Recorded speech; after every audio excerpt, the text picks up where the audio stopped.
So today is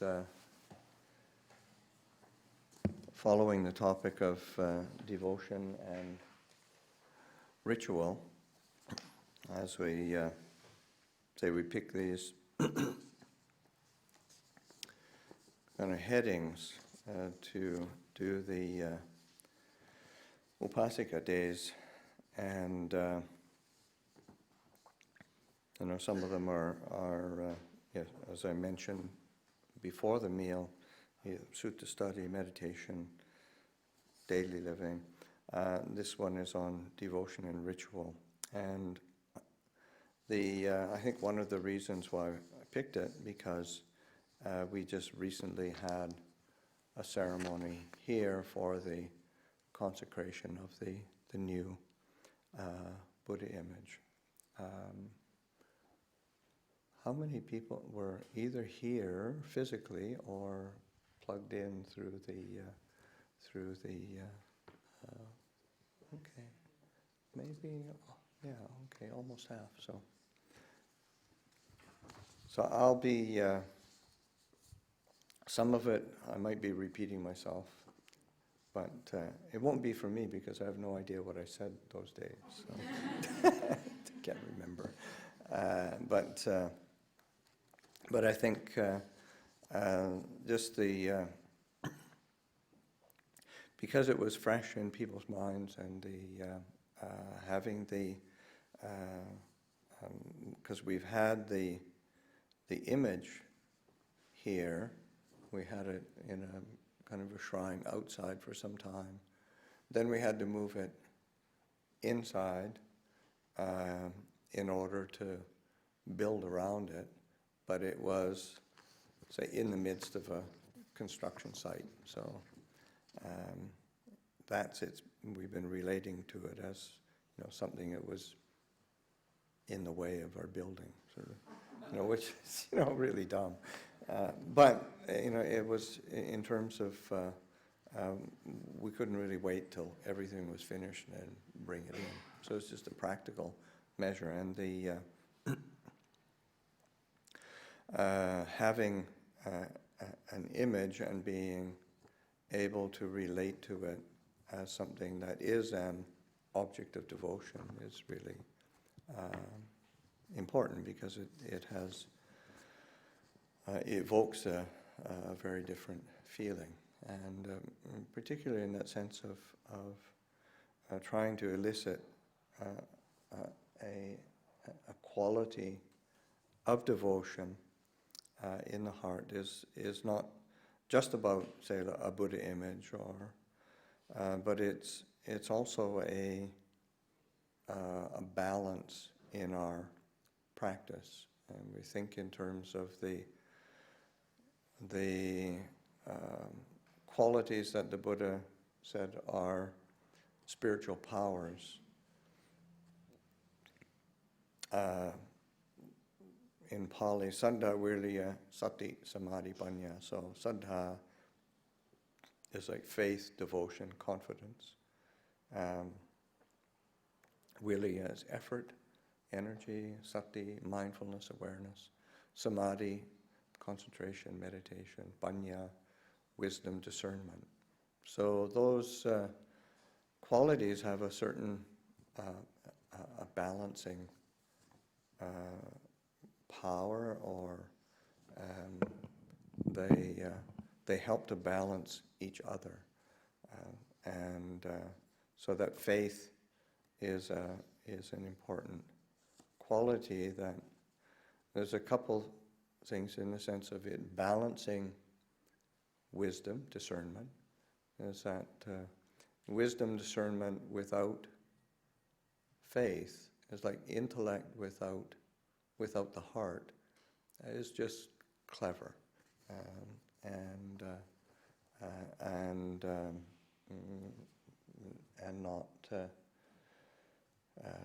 not very. So it doesn't really brighten the mind. Sometimes with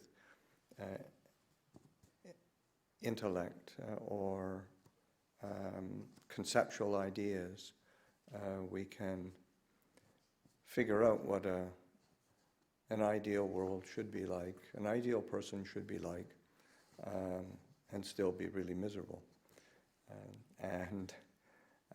So that the qualities of the heart are essential.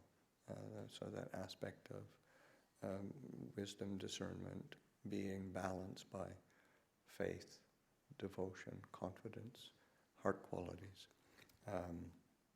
Heart qualities also need to be balanced by wisdom and discernment, because, say, faith without some kind of reflective investigation isn't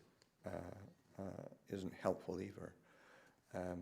So much of what, say, Ajahn Chah taught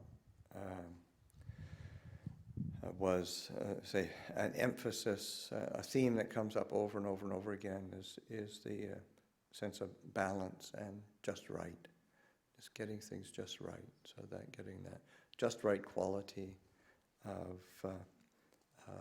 faith and wisdom. Also, in terms of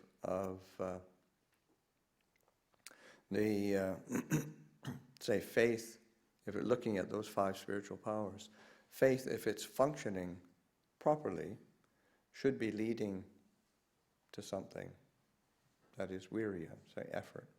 So that having faith and then doing nothing is not the kind of faith that the Buddha is encouraging.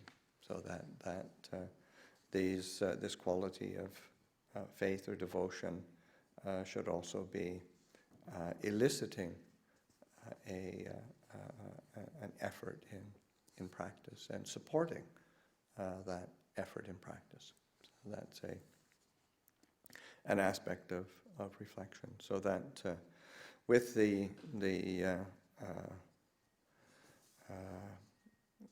physical reminder of the Buddha, then that's I think it can be a potent image or a potent reminder of something that we're aspiring towards.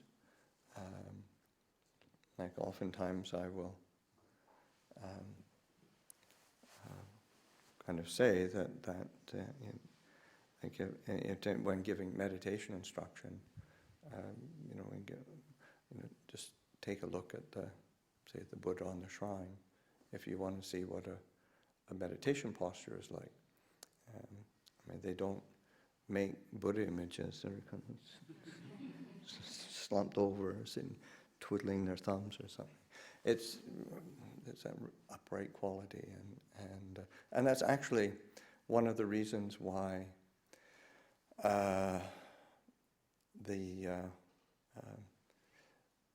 this was carved. We got this. It took 3 times to get an image that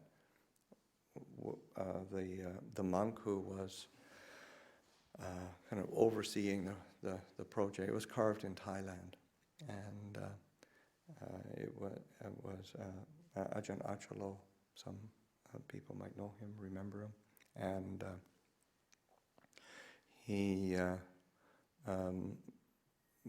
The first time it was carved, stone is very unforgiving, so that like Thailand's most common medium of doing Buddha images is when they're cast in bronze, and say like the image that's in the hall over there, and that starts from a wax model that you work with that wax model, and wax is, of course, very few. You can play with that and okay, well, a little bit like this, a little bit down, okay, and you can do that quite easily. But stone, you don't. If there's a mistake, then it's not easily rectified. And the first time it was carved,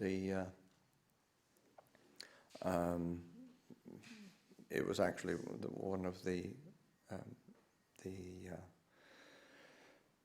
workers who worked for the sculptor made a mistake, and it took off a bit too much. And so they had to go and find another stone. And then the second one was done. And because I was getting pictures all along, and it was looking really beautiful. And then it was finished, and it still looked beautiful to me. But then the Ajahn was, he really wasn't happy with it.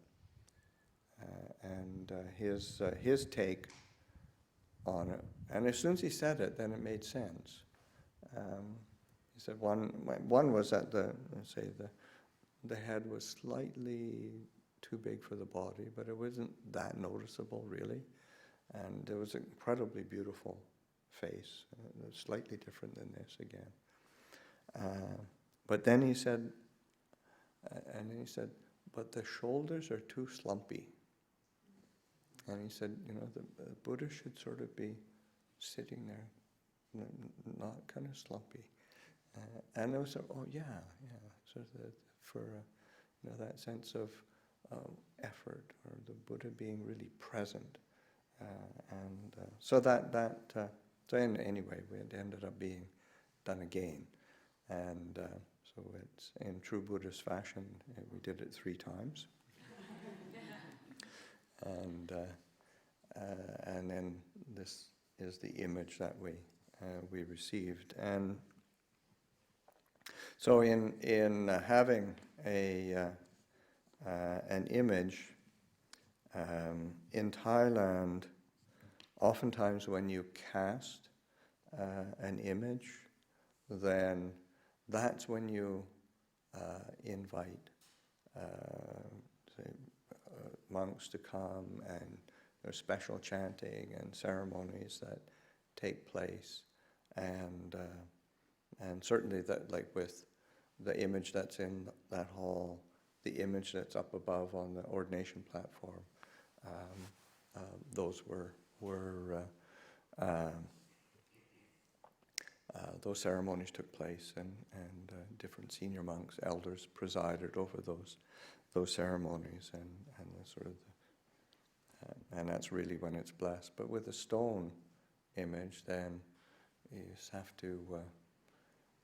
It was finished and then brought here. So I thought it's important to do some kind of ceremony that, as is like the topic of the day is called becoming the Buddha. So that what do you do to say becoming a Buddha, or becoming the Buddha in terms of a Buddha statue, a Buddha shrine, and so much of it is the blessings and aspirations that we imbue toward, or impart in it, or direct our attention toward, so that, and that's where ceremony and ritual is helpful, because then over a period of time, then you can be directing attention in a focused way, and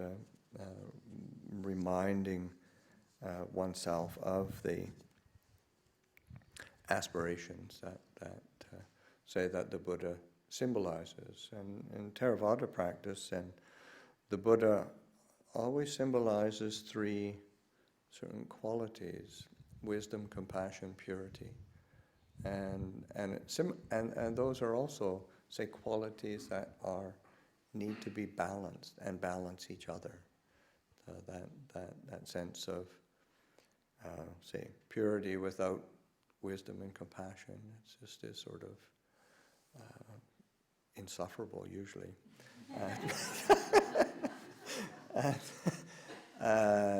And the aspect of saying, again, wisdom without compassion and purity then can be very clever, but not very sensitive or feeling or skilled even. And in compassion, one can get really overwhelmed just with compassion, feeling the suffering of the world. So that these 3 qualities support each other and balance each other. So that the Buddha being able to symbolize that for us, and to provide a model or a model of what we can aspire towards. So that we, using the, again, ceremony, one can be bringing that up and reminding oneself of that. In designing a consecration ceremony, I did a fair bit of research looking for different things that are done in Buddhist cultures, particularly Theravada cultures, and say this book here is it's called Becoming the Buddha. Donald Swearer is a very well-known Buddhist scholar, and it's based on rituals and ceremonies in northern Thailand, and my own memory of ceremonies, and he draws on historical aspects from Sri Lanka, and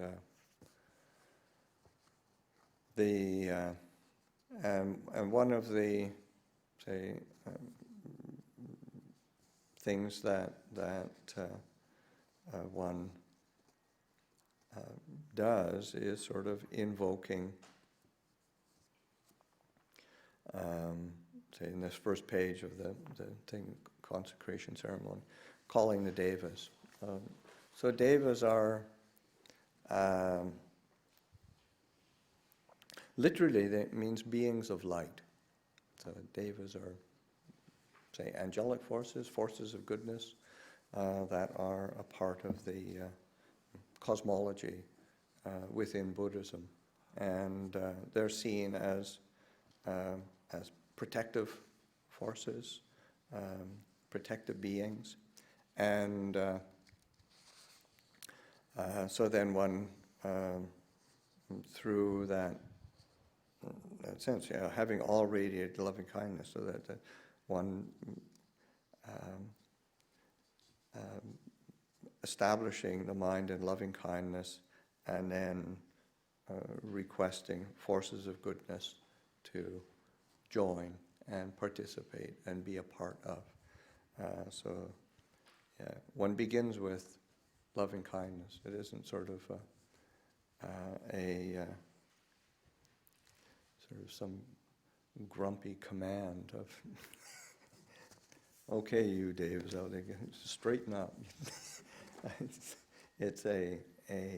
just out of kindness and the sense of establishing an undistracted mind in order to ask for the participation of the various beings in different realms to be a force for support and ongoing ongoing protection. So that sense of calling the devas, and if one doesn't believe in different realms or different beings, still that sense of invoking goodness is really important, and so it works on both levels. And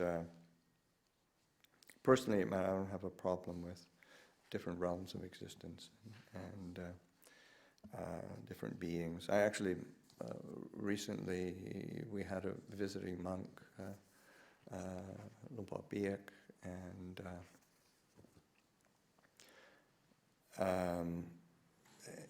he's quite well known, in our circles anyway, of his proficiency in meditation and powers, different powers that he has. And so I asked him if there were any any obstructive forces or anything that was, say, left over in terms of presences or whatnot, and in particular in terms of because this land is of course the land's been around for a long time. People have lived here for a long time, and is there any beings that are attached or who are not are opposed, particularly Native American beings, spirits. So anyway, he said no. There was, of course, this was a place where presence of Native Americans were here, but they've left, and it's the land is it's an auspicious place to be. So I think we knew that anyway, but it was nice to. It's always good to check, especially when I don't have any kind of direct insight into other realms of existence.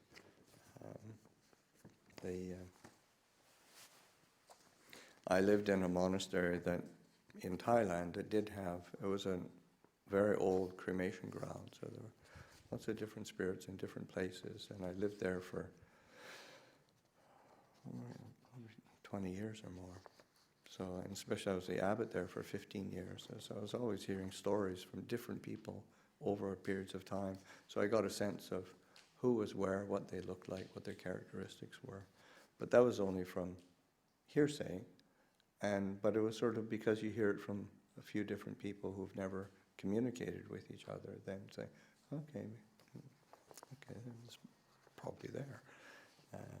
But I never saw anything.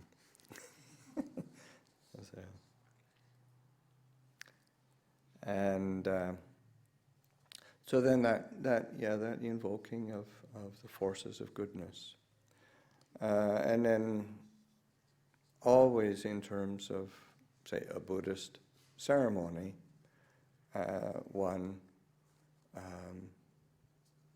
pays homage to the Buddha, and the chant, and so we'll go to page 2. The chant, Namo Tassa Bhagavato Arahato Samma Sambuddhassa. That really goes back to the very early days of Buddhism, presence of the Buddha. This is a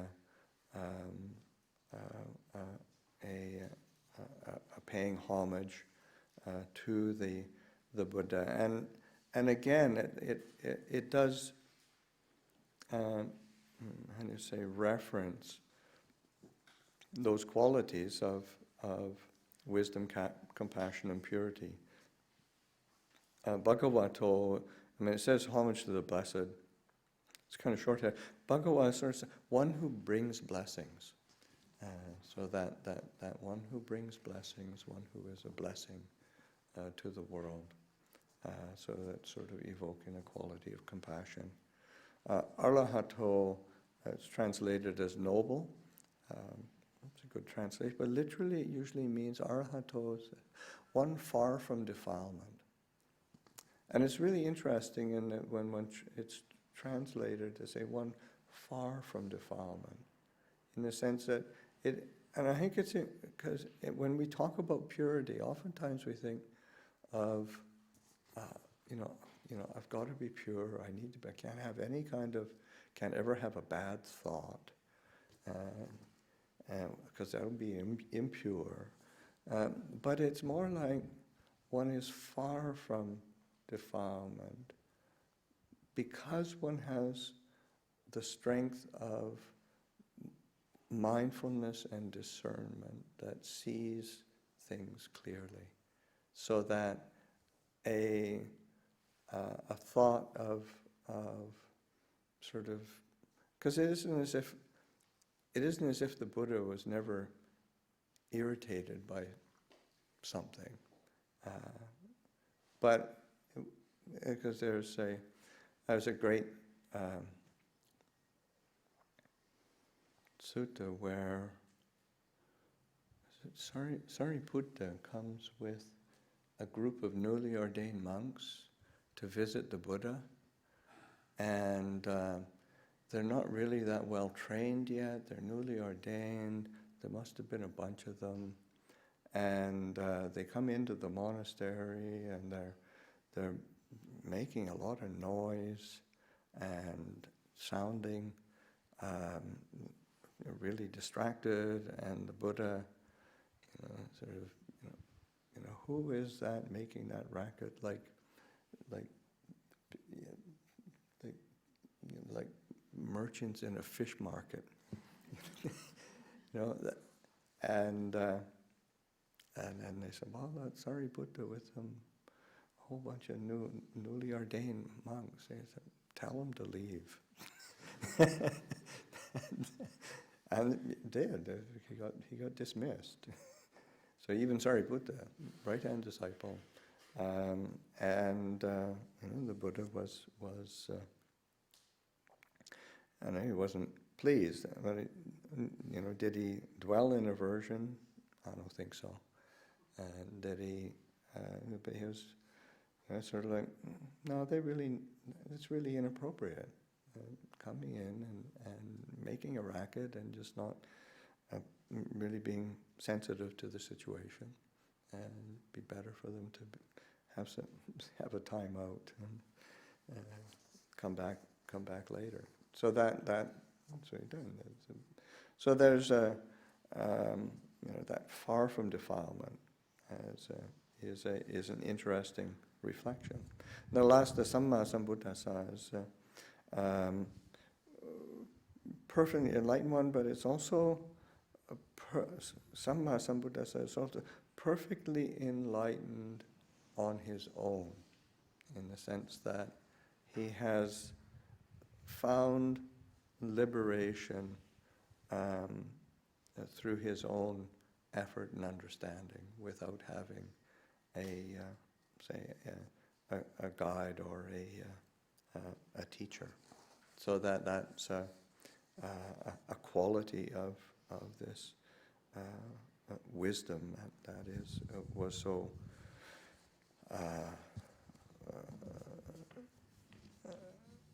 clearly a part of his characteristics. So that sense of a homage to the Buddha. So in beginning a ceremony, any ceremony in Buddhism, you always recollect the Buddha. The Buddha is sort of the source.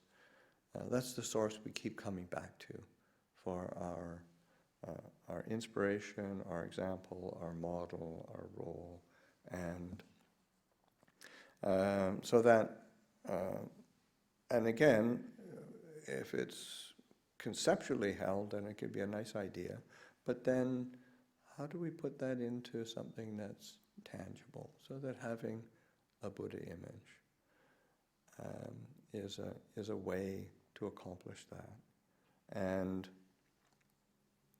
in the time of the Buddha, there weren't Buddha images. They started somewhat soon after the Buddha passed away. There's a couple different places where they began. Probably the most well-known is in Gandhara, which is in the area around Afghanistan and Western Pakistan. That was under Greek rule at the time, and the Greeks there was this new religion that everybody was excited about, and the Greeks were sort of, that sounds pretty good. And but for them, to what made sense to them, because they were having statues of their gods, and they kept hearing about the Buddha. So that the earliest Buddha statues of that time and that place look like the god Apollo. So,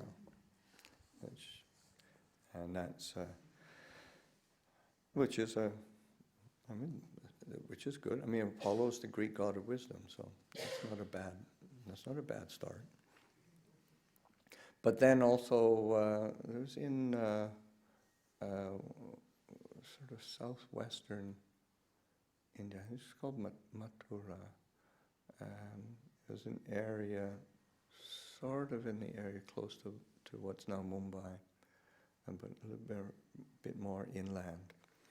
And they also had a culture of stonework and carving and art, and as Buddhism spread to that area, then they, because of their traditions of how do you say, concretizing, making something material, then they started doing Buddha images as well. So then it spread all over after that. But always the Buddha images are reminders of something peaceful, something present.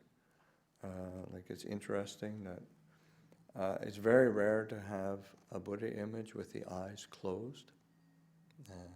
The eyes are usually open, even if it's, the Buddha's, even if he's eyes downcast, but his eyes are open, in a sense. Because one of the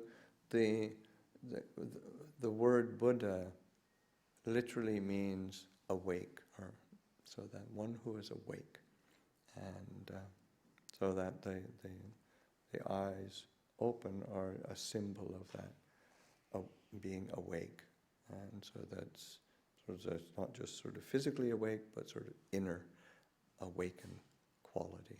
So that to have having a Buddha image to remind us of that, and the aspects of peace. So that presence of having a peaceful reminder of where to be directing our attention.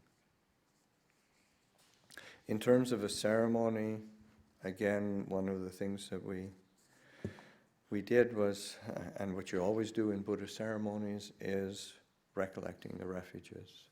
And Dhammam Saranam Gacchami, Dhammam Saranam Gacchami. And these are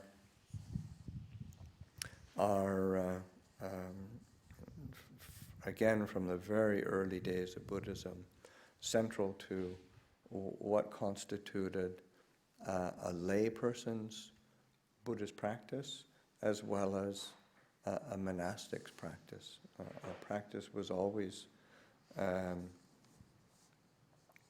shaped around having the Buddha, Dhamma, and Sangha as refuge.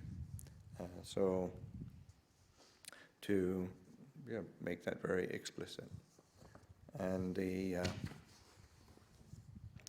next chant that we did together in that ceremony was, and we did when we did this consecration. So we did it Friday night, Saturday night, Sunday afternoon, in the afternoon, so that we and it was the same thing each time.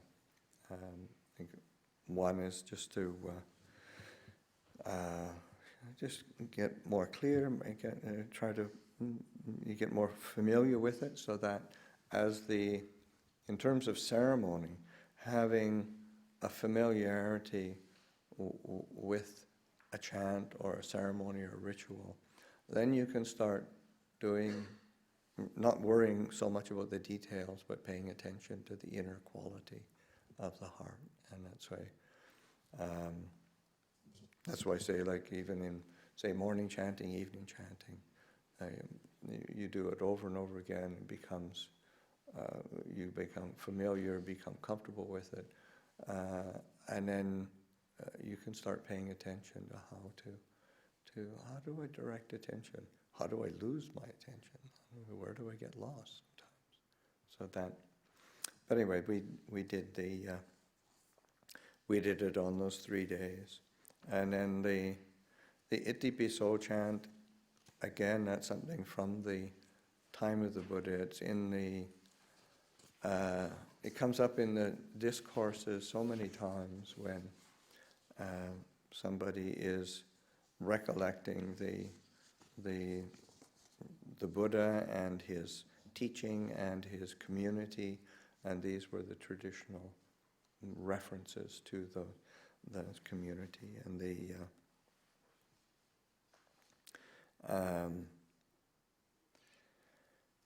and these all have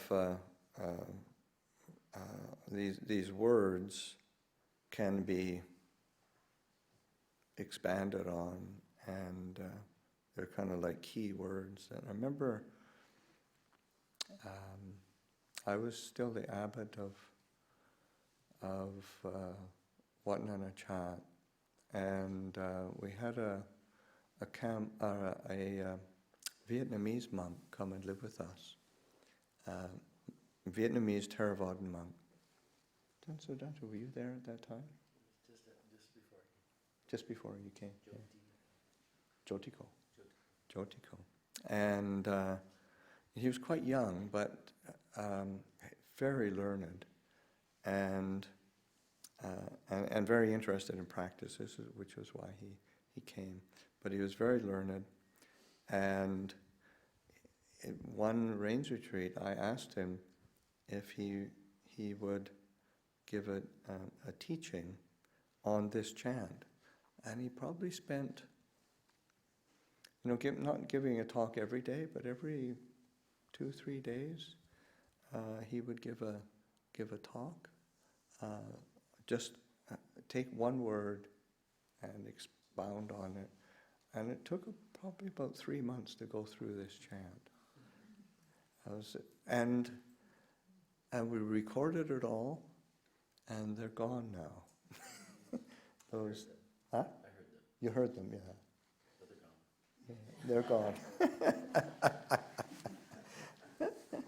But and it was really quite wonderful to hear him speak, both in terms on a scholarly level, stories that are associated with the qualities, and his own ability to teach. He was quite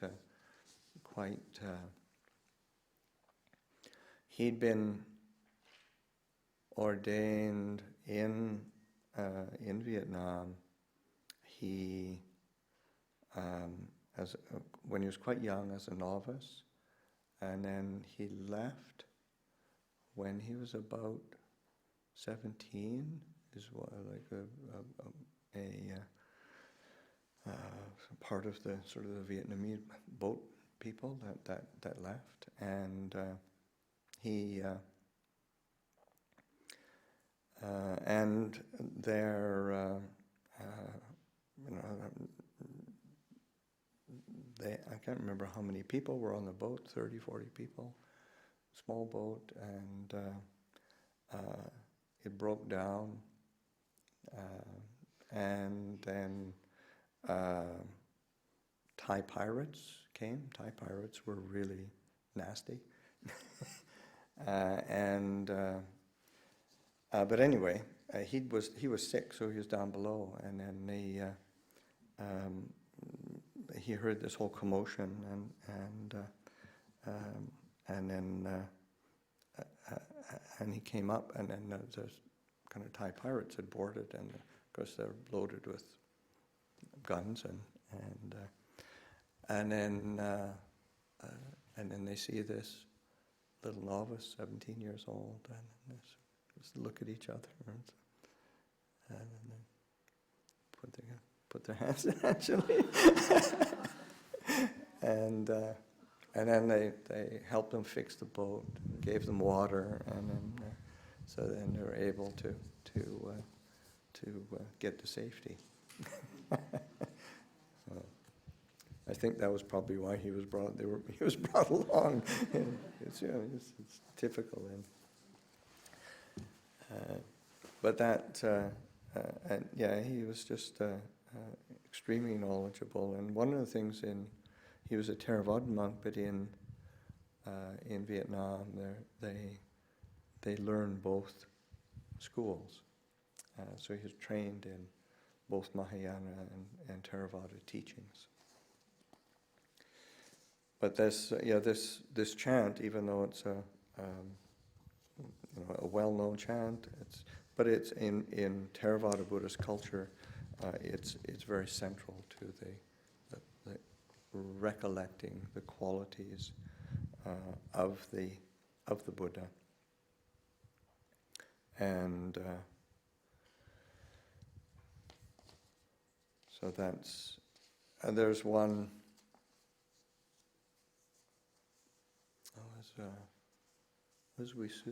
Ajahn Visuddhi, remember him talking to a Sri Lankan monk who when he was in Sri Lanka for a while, and then in a forest area, and then being attacked by elephant, like a bull elephant, and then Ajahn Visuddhi, and he was unharmed, and so Ajahn Visuddhi asking him, what did you do? And he said, well, I just chanted Itipiso Bhagava Arahang Sattva. The elephant stopped. So in Buddhist culture, Buddhist tradition, Theravada Buddhist, this is a powerful chant to recollect these qualities, bring them to mind. So then in the ceremony, part of the traditional ways of having a ceremony is, say, like these, invoking these qualities, invoking the devas, but also recollecting the story of the Buddha, because I think it's important that in Theravada culture, that the Buddha is always a human being, which for many of the traditional Buddhists from, say, Southeast Asia, they think, huh? What else could he be? But in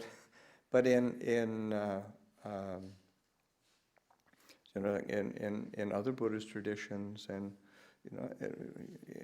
really, you end up with cosmic Buddhas, and it gets really distant from the human realm and the human experience. So that it's important that recollecting the story of the Buddha as a means of placing the Buddha in a perspective of his human birth, and realizing also in terms for us that the Buddha is a human being, we are human beings. What the Buddha realized and experienced was not out of the realm of what is possible for a human being, and that is always accessible for us. So it's important to recollect that, because if the Buddha is seen as some sort of deity somewhere, or some kind of abstract cosmic Buddha somewhere in the Chiliocosm, it's just too far away, too abstract, and to be bringing it back to how can we, as human beings, recollect and establish our connection with these, both the historical Buddha but our capacity to realize what the Buddha realized. And that's where I say, like, one of the teachings that is in our chanting book is say whether a Buddha appears in the world or a Buddha does not appear in the world, this truth always is maintained, that all conditioned things are impermanent.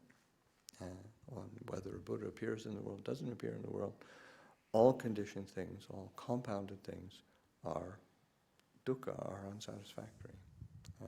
And whether a Buddha appears in the world, doesn't appear in the world, all things are not self. So it's an underlying universal truth that the Buddha realizes, and it's through that realization that there's liberation. And the Buddha points that out to us to be able to see. But that truth is always there for us to realize. In the same way, like the image that Ajahn Chah uses of whether you've got a well or don't have a well, there's water in the ground. All you need to do is dig it. Dig the hole in the water, you'll get the water. So in the next thing that we did in this ceremony was to I read a description. It's from the Sutta Nipata of the going forth of the Buddha, and there are different, especially in Buddhist tradition, probably the most common kind of story of the Buddha's leaving home, seeking enlightenment, is around his seeing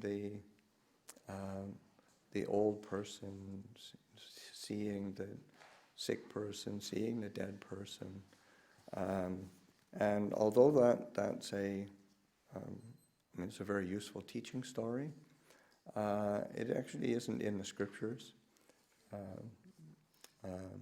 It actually comes from a Jataka story from a previous Buddha, so it's later. Just it doesn't mean it's not a good story and apt for teaching, but I think it's helpful to sort of say, well, what actually is from what did the Buddha say? So like Sutta Nipata is a very old layer within the scriptures in terms of the scriptures, the discourses, the teachings.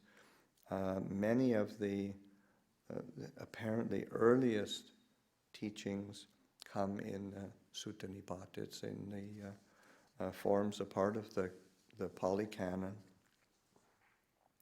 and then the Buddha, and there is a narrator in the sutta, and describing the Buddha's going forth, and describing how he reasoned and chose the going forth, and then the phrase, household life is crowded, a realm of dust, while going forth is the open air. And that's a stock phrase that comes up in the suttas over and over again. We actually,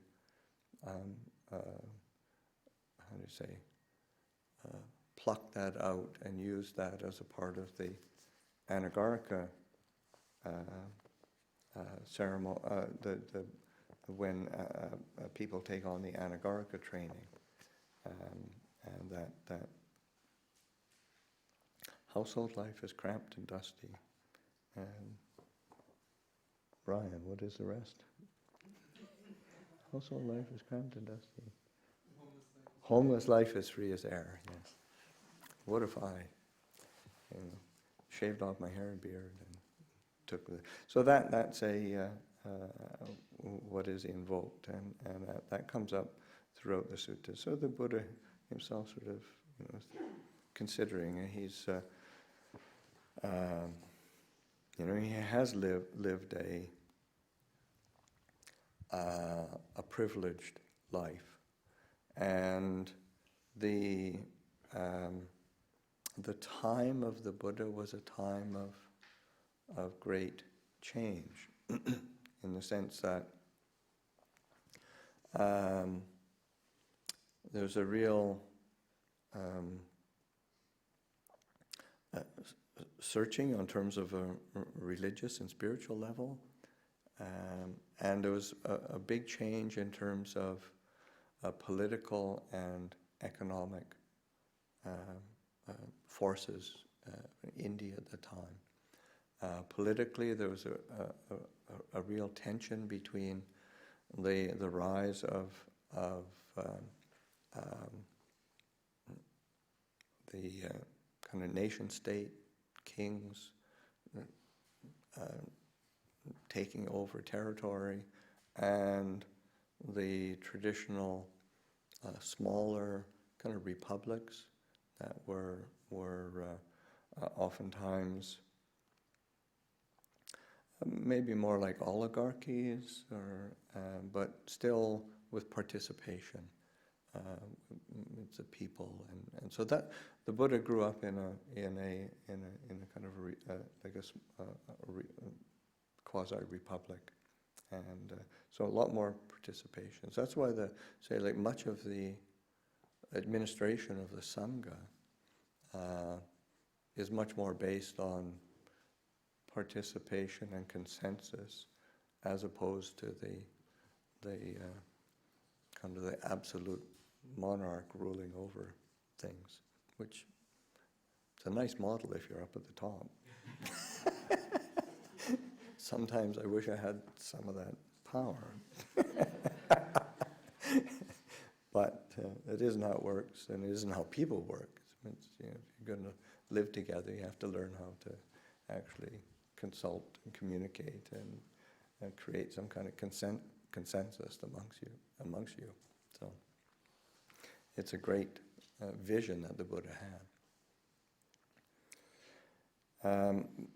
But also in terms of say, spiritual, India has always been a great spiritual hotbed of ideas and philosophies and practices. And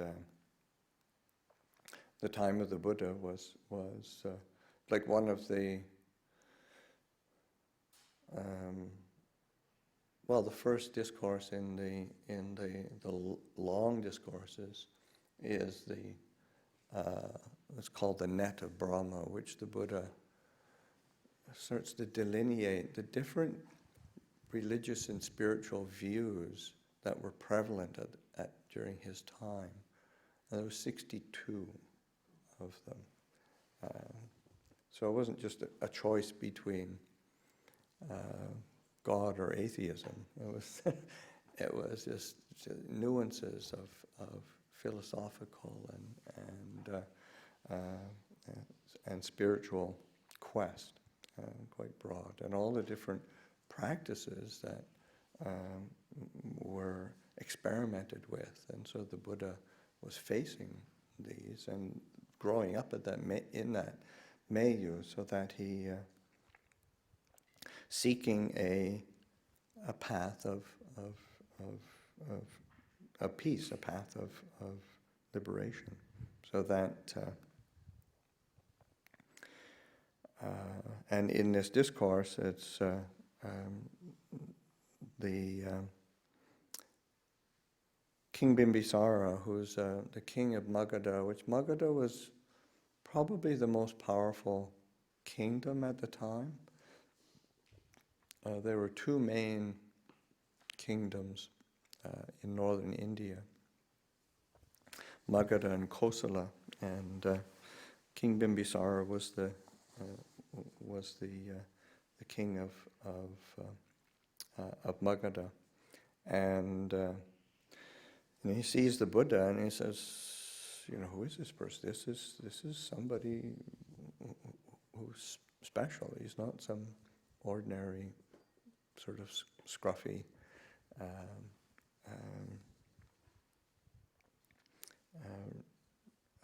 kind of run-of-the-mill religious seeker. Something's going on here. So he recognized the Buddha's qualities, and approached him, and then actually offered him a job. Come into my army, lead my army, do something. And of course the Buddha is, no, I'm intent on awakening. And it isn't, in this excerpt, it isn't a part of it, but King Bimbisara requests the Buddha. He sort of gives his blessing, or his expresses his delight, and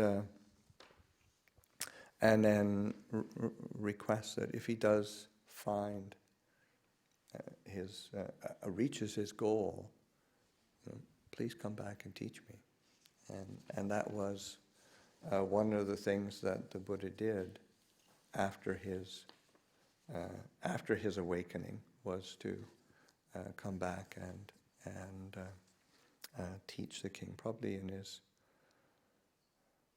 within a year, maybe a little bit more, of after his awakening, and come back and taught King Bimbisara. And of course, he ended up with a sponsor and an advocate in the society of the time, who had some clout. It's useful as setting up a new teaching, a new religious movement. Having that support was helpful. So in terms of a ceremony, just sort of and recollecting in terms of the say a consecration of an image, it's bringing these qualities to mind, and recollecting them, positing them in in the physical form of an image. I mean, it's not tangible, but it is we can imbue something with importance other than a nice piece of art. Say this Kuan Yin statue in this corner here. If anybody goes and takes a look at it, and you think, wow, it's a beautiful image, and it is. But anyway, it was given by one of our monks' fathers, who say the monk's father, his brother was an antique dealer, who, and then the father had spent time in Japan some time ago. So then his brother passes away, and so then they think, well, he was an antique dealer, he had some of these pieces left. So as a family kind of thing, and he'd been in Japan, so he gets it. Didn't really have much meaning for him. The monk who grew up with this in the living room beside the TV or something. I don't know if it was that bad, but it was. He didn't really realize any significance to it other than like a nice piece of art. And it wasn't until he got older and like at a university, so we, oh wow, that's important. So that we can say either forget or dismiss, or just say, well, it's just say like this. That's just a big hunk of stone. I mean, and it is. It's really big. But it can also be. We can imbue it with qualities that are important to us. And as that's done over time, it creates a field of goodness, a certain feeling. Like, I think 20 years ago when people walked into this space in terms of this little area around the house, I'm sure it has a very different feeling. Say when Ajahn Pasanno arrived on the first day, and you go into the house, and you come into the area, it's pretty ghastly, wasn't it? There's the energy of it, and it just wasn't looked after. I mean, it was kind of growers who were rented the property, and we walked into the living room, and there were still some of their old magazines all over the place, things that we wouldn't buy.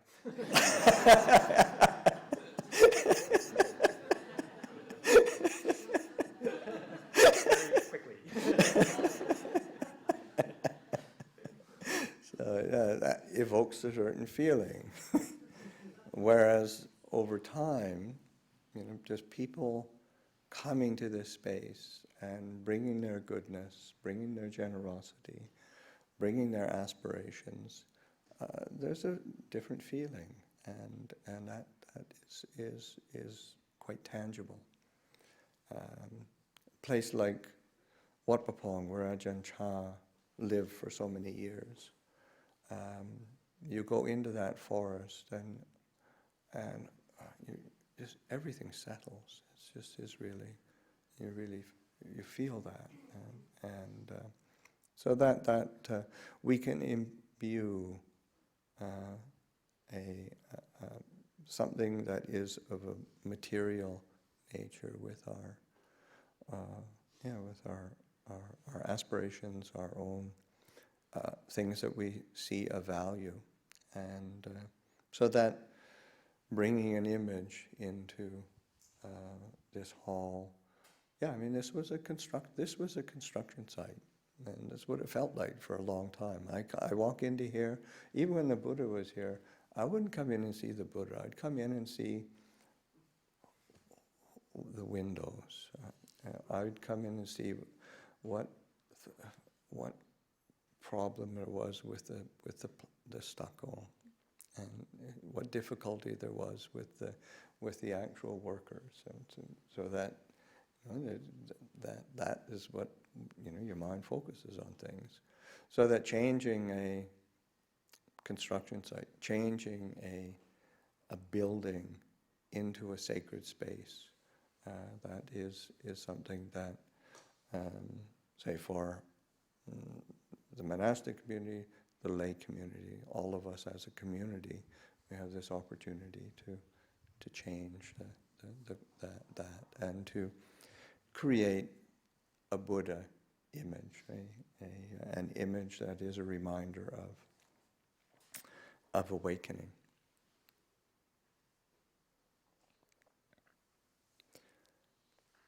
I've been talking for a long time. Has anybody got any questions? I don't want to just I can just talk and talk, but it's not really a good thing. And I was going to say we're going to try and record the questions, so I will pass a mic around. Good.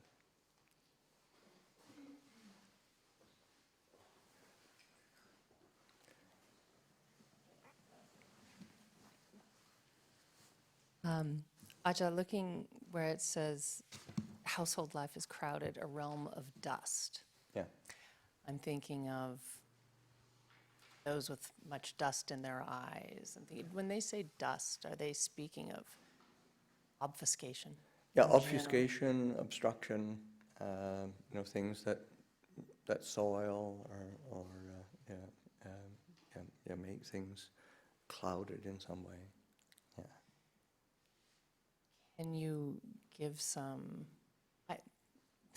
as someone living in a household surrounded by lots of obfuscation, quick words of encouragement? Oh, yeah. Buddha, Dhamma, and Sangha. No, it's really a refuge, and that consciously picking up the refuges, precepts, just like we did for the Upāsikā. So, I mean, they're really central to. Again, so often we're looking for sort of that one piece of wisdom or that one insight, and it's so much of it is around day-to-day living with sort of some clear intention, mindful application, integrity and virtue, and a willingness to reflect and investigate on experience, and that's what really transforms. And it's the same in like living in a monastery. It's easy to just get caught up in either some obsession over a work project or get irritated by the person sitting beside you. And I just remember one of the former monks from a Western monk who lived with Ajahn He left the robes many years ago, but he's kept his contact with community. But I remember one of his great quotes of that. When you're living monastic life, and after a while you begin to feel that 80% of all the suffering in the world is because of the person sitting beside you. So, it's the We're not delusion that's crowded and dusty. Thank you. Yeah, there's a question here.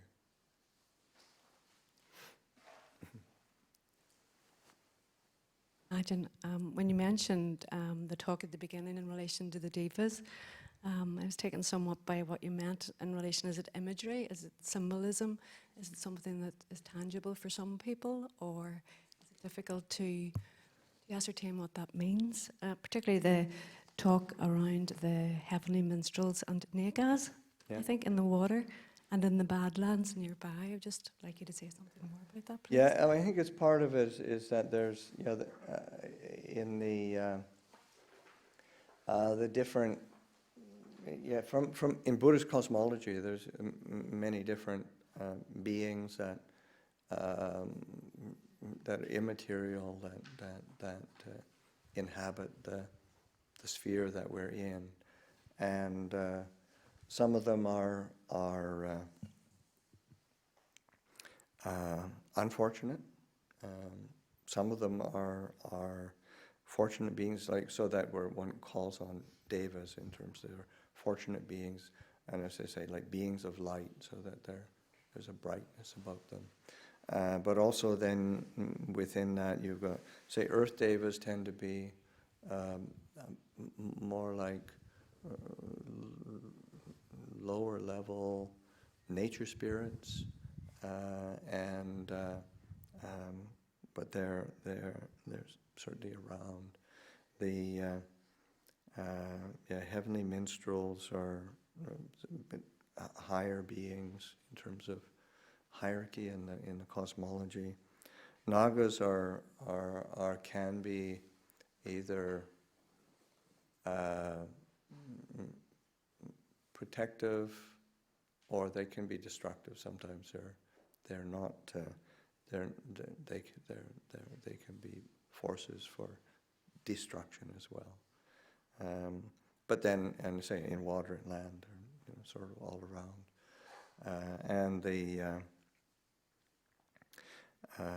so it's seen as these are.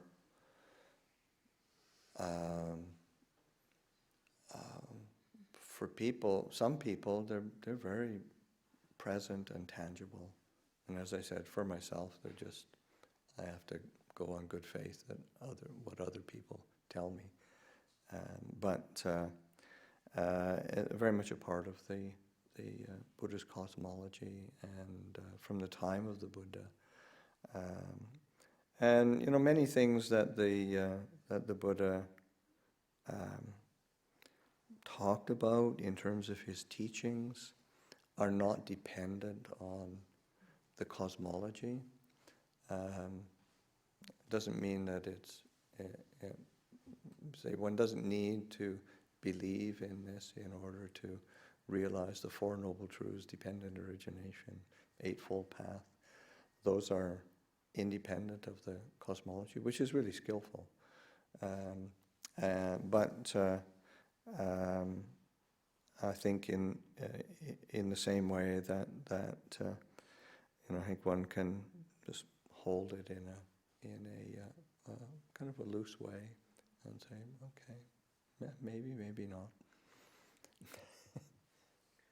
If I could just add, in terms of the recollection of the Devas, that's one of the 6 recollections that the Buddha says is a good thing to contemplate to help uplift the mind, whether or not you've had experience with them, and just recollecting that there are beings, according to the cosmology, that are born based on those virtuous behaviors. It's like a very high set of virtuous qualities that cause rebirth in that realm. And if you're feeling kind of down and upset or something like that, and sometimes just bringing that up as a recollection that just the beauty that there is in the cosmos, even if it doesn't feel like it's inside here, from beings who practice virtuously, and that there are even other beings who are kind of living that, the karma, the results of that karma, they're living that in these kinds of realms, can be something that's sort of like, okay, well, there is goodness in the world.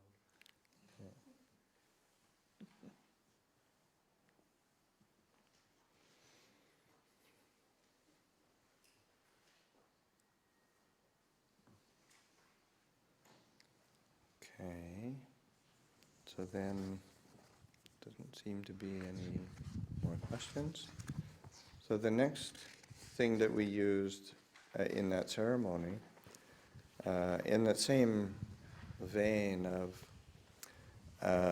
recollecting the story of the Buddha, was to do a reading from the middle-length discourses, the discourse on the noble search, and that's in the I would say in the voice of the Buddha himself. And I think it's really practical, his reflections as to be considering as it's like, because before my enlightenment, while I was still only an unenlightened bodhisattva, I too, being myself subject to birth, sought what was also subject to birth, and the same with aging, sickness, death, defilement. So that reflects, what before, here I am, subject to birth, caught in the realm of samsara, and that's what I kept looking for. That's where I tried to find my happiness. That's where I tried to find my security. That's where I tried to find my sense of place. And no wonder I was always dissatisfied. So and then that sense of understanding the danger of what is subject to birth. I'll seek for what is unborn, what's beyond birth, that constant cycle of coming into being and passing away. And so a whole cycle of attachment and dissatisfaction, finding what is free from all that, and that sense of I'll seek the unaging, unailing, deathless, sorrowless, undefiled, supreme security from bondage, nibbana. So that sense of as a noble aspiration, that seeking of freedom, and we tend to, and especially in America, I mean that sense of the value of freedom is really held up. But then it sort of ends up, you say, well, what's it freedom from? Or what's it freedom of? You say, well, say, freedom of sort of Second Amendment.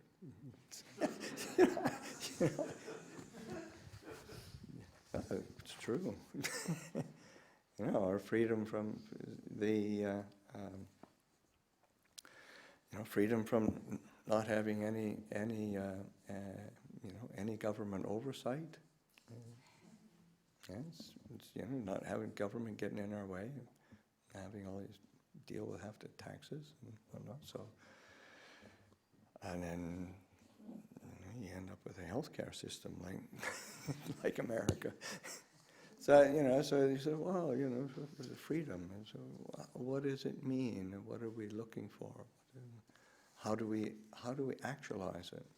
And the Buddha sort of said, well, yeah, freedom from what is aging and changing and ailing and disappointing us and tending to create a sense of sorrow in the human condition. So that's to me, it's a very beautiful aspiration and recollection. And so then the Buddha says, and the Buddha relating, and saying, later, while still young, a black-haired young man, endowed with the blessing of youth, in the prime of life, though my mother and father wished otherwise and wept with tearful faces, I shaved off my hair and beard, put on the yellow robe, went forth from the home life into homelessness. And again, that's sort of, when he's relating himself, it's contradictory to the traditional story that's most well known of the Buddha sneaking off at night and his parents never ever knowing about it and having to find out later. But that there was probably some tension back and forth before he left to seek the homeless life, and that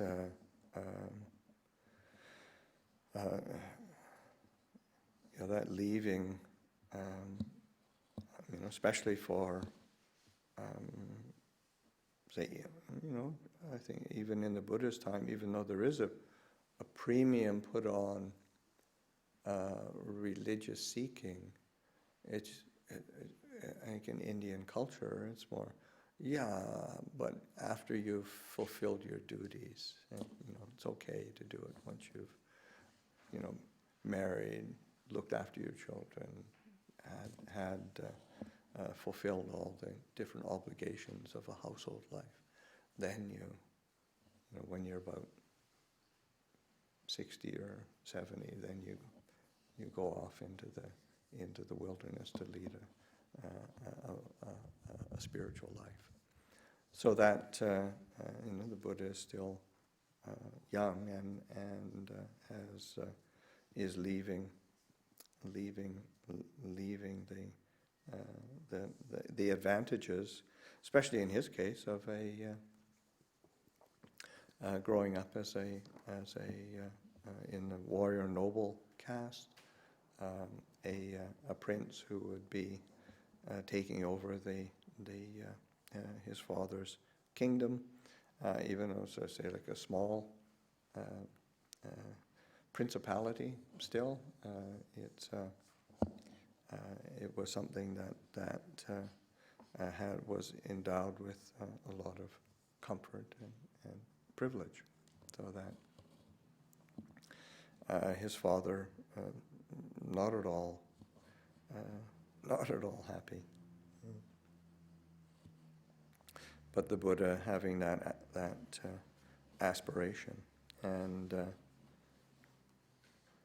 then of course, and then he goes and seeks these different teachers and practices with them, and he actually gains understanding and accomplishment in what they're teaching, but he finds that it's not satisfying. to him. And then in the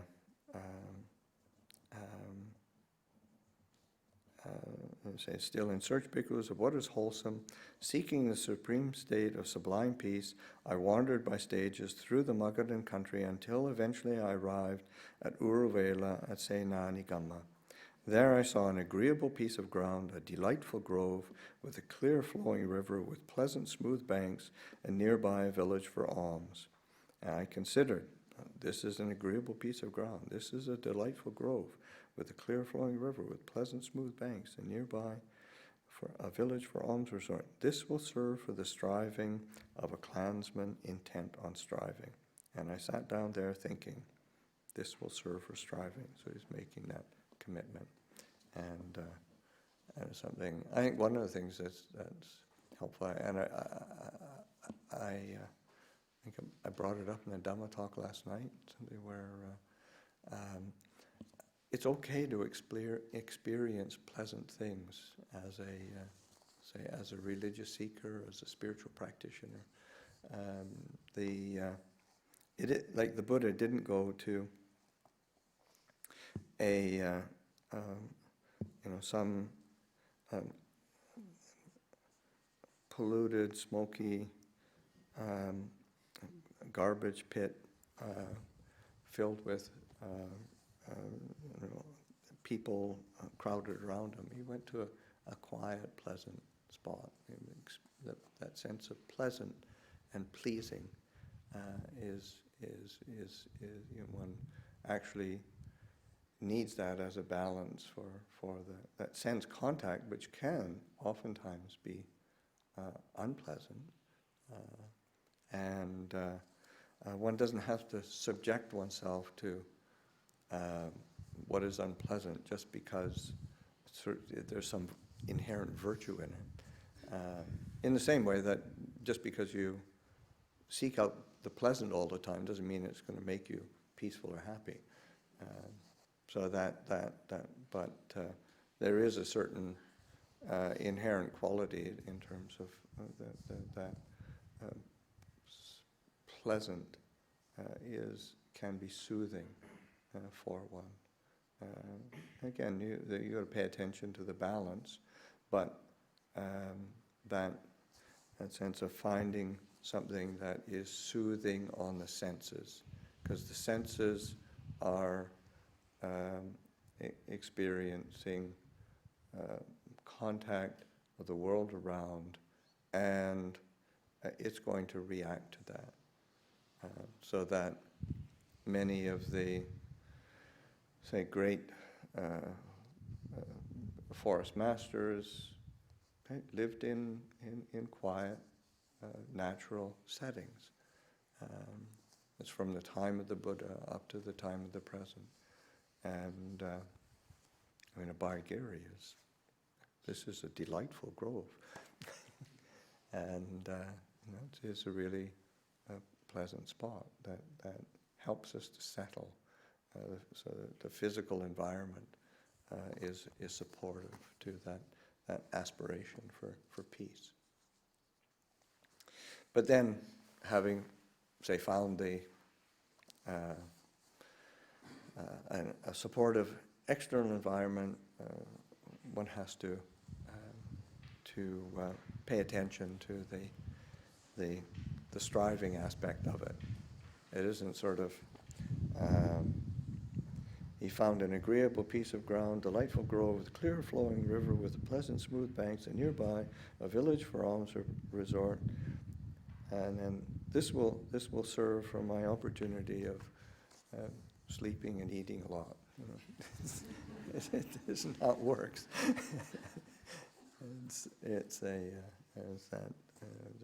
This will serve for striving. It's a good support for putting forth effort in spiritual practice. And these a recollection of the Buddha. And it's interesting in this discourse, the Buddha doesn't actually talk much of the internal aspect. There are many different discourses that reference the Buddha's aspiration, his awakening, his practice, and to get a whole picture, sometimes you have to pull from different sources in order to get a more complete picture. Like there's, I think one of the, say like the Udana is one. The first, second, third discourses of the Udana, which are the inspired utterances of the Buddha recollecting his awakening, and he recollects it in terms of his understanding of dependent origination, how critical that was, understanding the dependent co-arising of phenomena and awakening that arose because of that understanding. And of course the discourse of where the Buddha contemplates contemplating the Four Noble Truths as a basis for his awakening. Also, the Buddha contemplating just recollecting the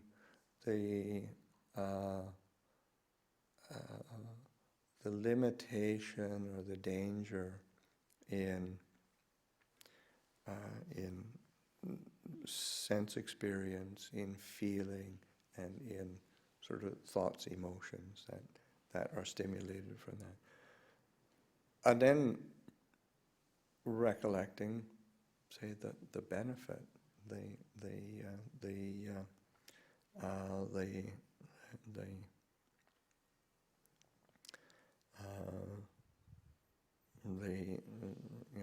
benefit, the boon to it, and that because there's this.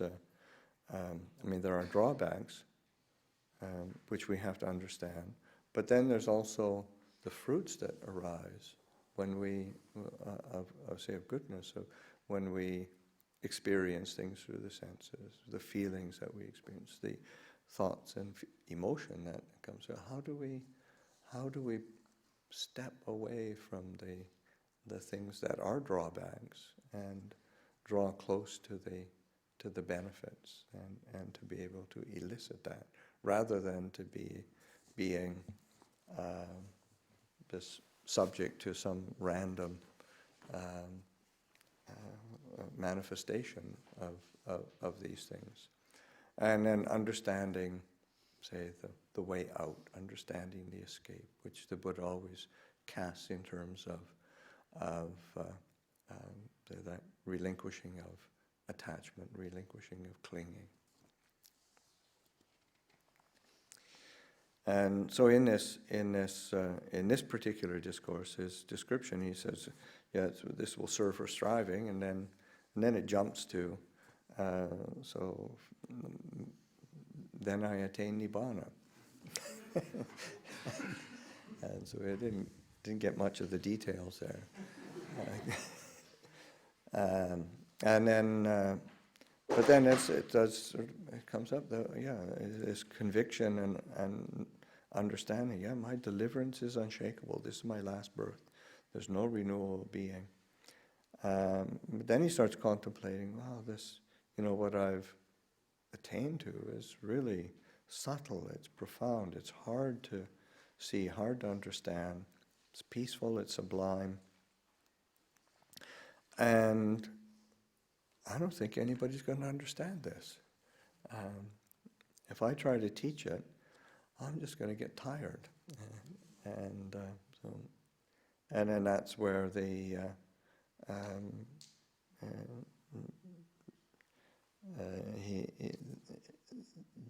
story of, say, a Brahma god knowing that thought in the Buddha's mind and then saying,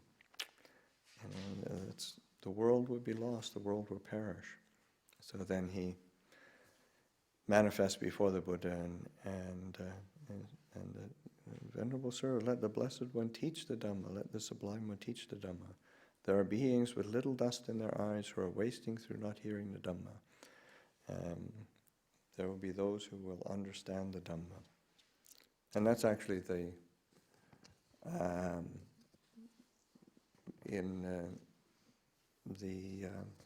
request for Dhamma talks that's that chant. And so it's that verse from the Brahma Jaloka Dipati Sahampati, and sort of it's that same verse that is sort of repeated, and that's that one evoking, recollecting the request to the Buddha, and so that there is that request to out of compassion to teach the Dhamma,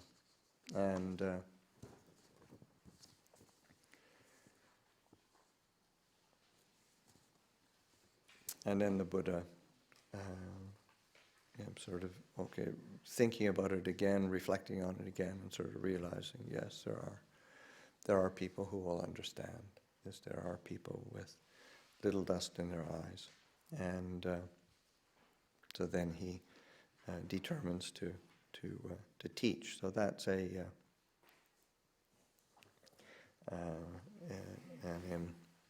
important piece of the when we're recollecting the Buddha. I think thinking in terms of a Buddha image, that it's a manifestation of a being who, out of compassion, taught a way to peace and awakening. So that image is one that we bring to mind and recollect, and in particular when we say, like when we bow to the Buddha, it's really not bowing to a statue. It's bowing to those qualities that the Buddha manifested. It's also bowing to the qualities that we ourselves have that are capable of realizing that same awakening. They're trying to recollect those qualities for ourselves, bringing that up in ourselves, so that and part of the and that's where sort of say devotion plays a role, gratitude plays a role. Those qualities are helpful for eliciting kind of an open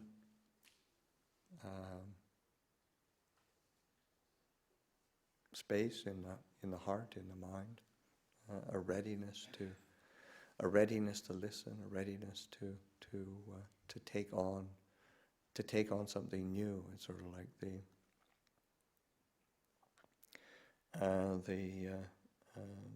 the old story of the already full glass that isn't able to, you're not able to put any more water in, and you put it in, it just rolls out. But so it's similar. How do we find ways to empty our own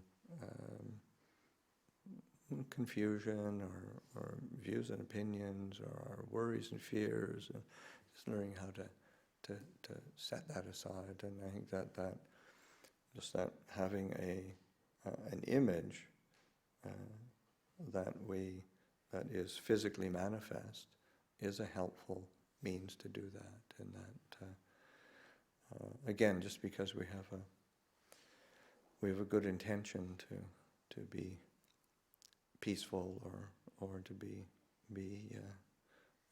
diligent in our practice, doesn't mean that always comes to the forefront.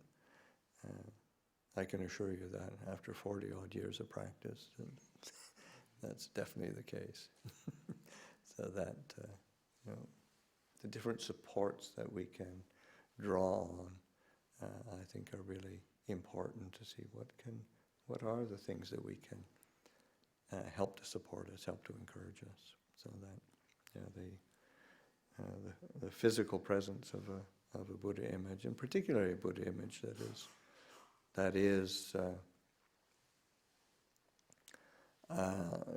does have a peaceful presence, and I think I'm really happy over this image. It has you come in the room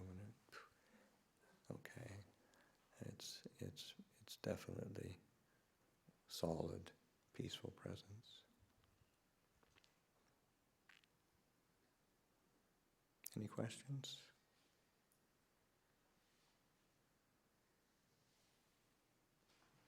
We could maybe have a bit of go ahead.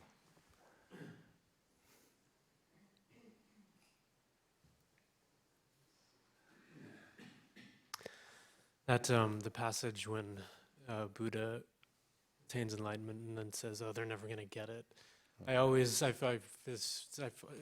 of that as like Buddha is most human in a way. For me, it's the way. The first thing that I related to in the suttas, where I saw him as a person. Yeah. But just listening to you talk about it now, it strikes me that it says more to me at the moment about self-doubt. I read recently, thinking about the times you choose not to meditate, or the times you make an excuse for yourself. Oh, my leg hurts today or something. I was reading that you should think of that as doubt in the practice, doubt in the efficacy of the practice, and that really touched me. So I just wondered if you could speak a little bit about that. That's going back to the passage, this idea, they're never going to get it. I almost heard it for the first time as, I'm never going to get it. Right. So just if you could speak about conquering doubt. Well, I think one of the things is recognizing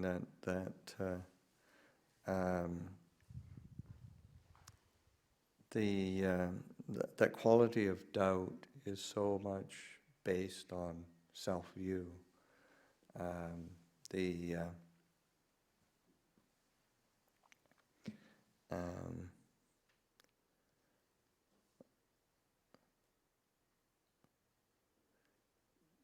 It's like similar to a well-known saying of Ajahn Pasanno, says, "Every time I think about myself, I feel depressed." Which is really, that it's about me, and it's it's depressing. I can't do it. I'll never do it. It's not, and so realizing that we can set that aside. We can let that go. And the practice of Dhamma is not a self-abnegation. It's just like, because that's another obsession of self. Just going ahead and paying attention to the qualities of peace, of well-being, of a sense of safety and refuge. Those are all qualities that we want to gravitate to, and it's not really a personal quality. It's not about me at all. So that is really liberating. So that doubt is so much forms a part of our experience as when it becomes self-oriented. So that realizing that that is dukkha, and I can do something else. I can do something different. I can do it differently, and doesn't mean that we don't experience the same problems, say of either laziness or hesitation, but it isn't carried in the same way. Because even when we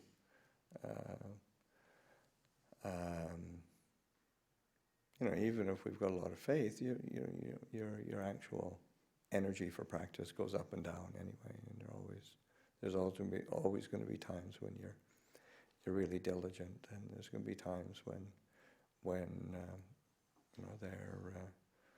you just feel like it sometimes. But that's ordinary. That's what the human mind does.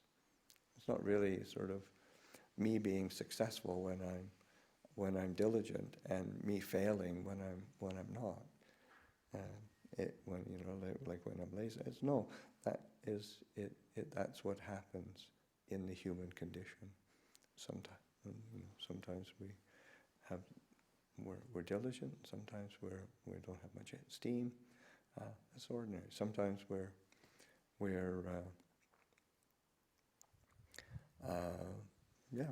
peaceful. Sometimes there's a certain being stirred in a certain way. That's pretty ordinary.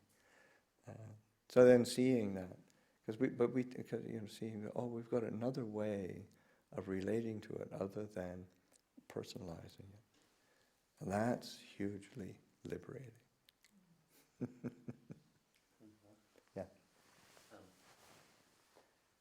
I think oftentimes the way people reflect on that is that sort of reflection about the Buddha is about people's capacity. But also it might be less about their capacity or aptitude and more about their ability to be inspired to practice.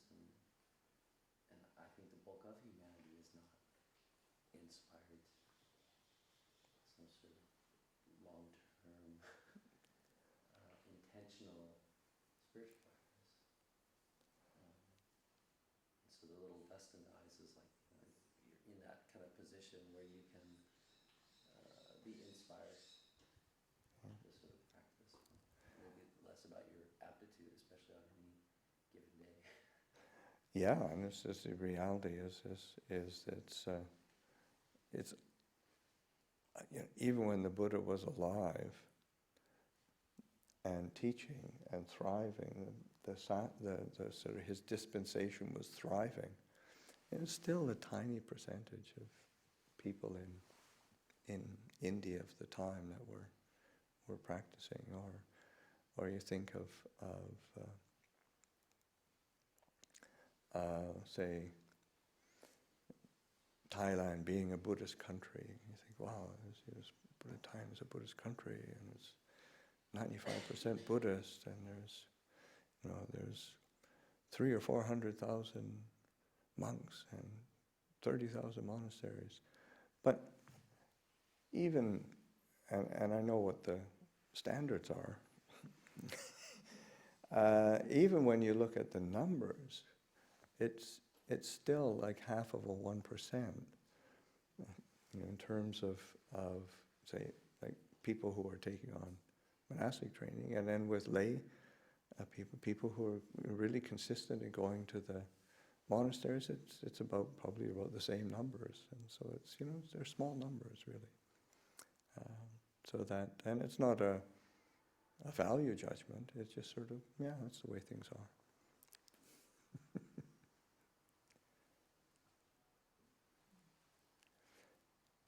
Yeah, Jamie. Well, I find it interesting that the whole Brahma God aspect of it, that the number one God in the universe had to appeal to him and say, "Can you teach this out of compassion?" It's kind of speaking to what you were saying. It's like if we have that doubt, maybe it's like we can appeal to that higher mind in ourselves. Like there is compassion that can be drawn upon, just on self-reflective. But can you speak to that? Well, I mean, of course it's a Buddhist story, so, it wasn't some low-level being. But but I think in terms of a story, a spirit, as an allegory, you want to be able to draw on the highest aspirations within yourself, or you want to encourage that, or listen to that. You want to listen to those voices in yourself that have that capacity. And when we do that, then we can start to encourage the qualities that will allow us to maintain a focus on what's for our true benefit.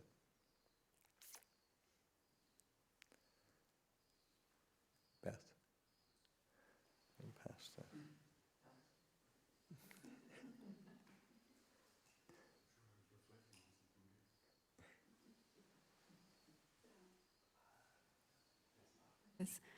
So it sounds like, unless I didn't hear correctly, that you too and others have times when they don't feel like practicing. I'm not saying maybe now, but I'm interested if you yourself or you know of others, just very practical things that you might do when you get to the, I don't know, somewhere and you're like, oh, I don't really feel like it today. What do you draw on personally? Well, I mean, certainly when, one of the things I used to do, let's say at Wapapong, and, the days could be incredibly long when your meditation doesn't feel like it's going anywhere. And so then there's several things to do. One is just going and cleaning up around Ajahn Chah's kuti. That's doing some service. Going and just sitting and being in his presence.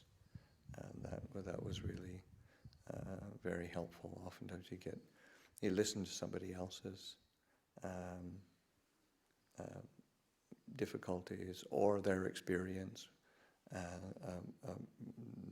that they're sort of bouncing off of Ajahn Chah. So, that's really, you get another perspective and get inspired with that.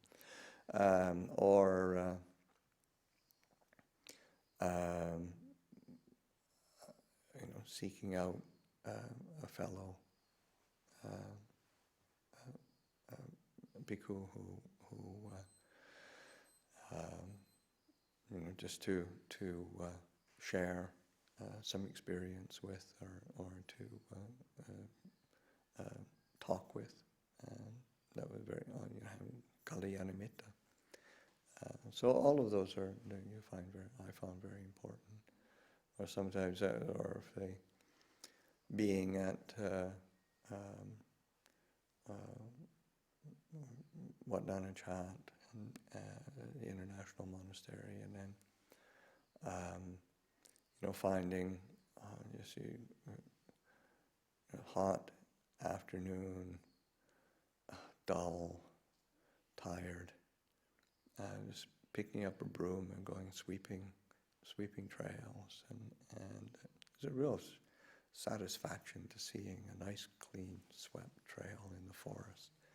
It's really brightens the mind, and also just putting energy into something. It might not be the sort of the formal meditation, but putting energy into something that is just like some simple task, but it helps to settle the mind.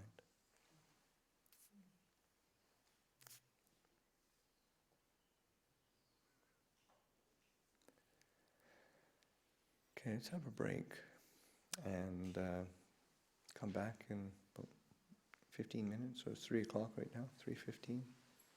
So people will hear a bell in 15 minutes. Hear the bell before a little bit before.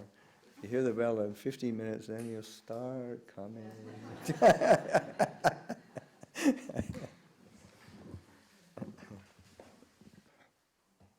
Okay, so first thing I wanted to mention before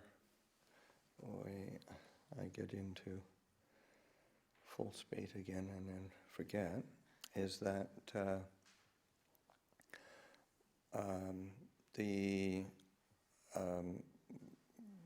we made some smaller images of the Buddha, and for those people who have not yet received one, then after the teaching event, then please just ask, and maybe we can, so right after, they can be made available and people can come and receive them.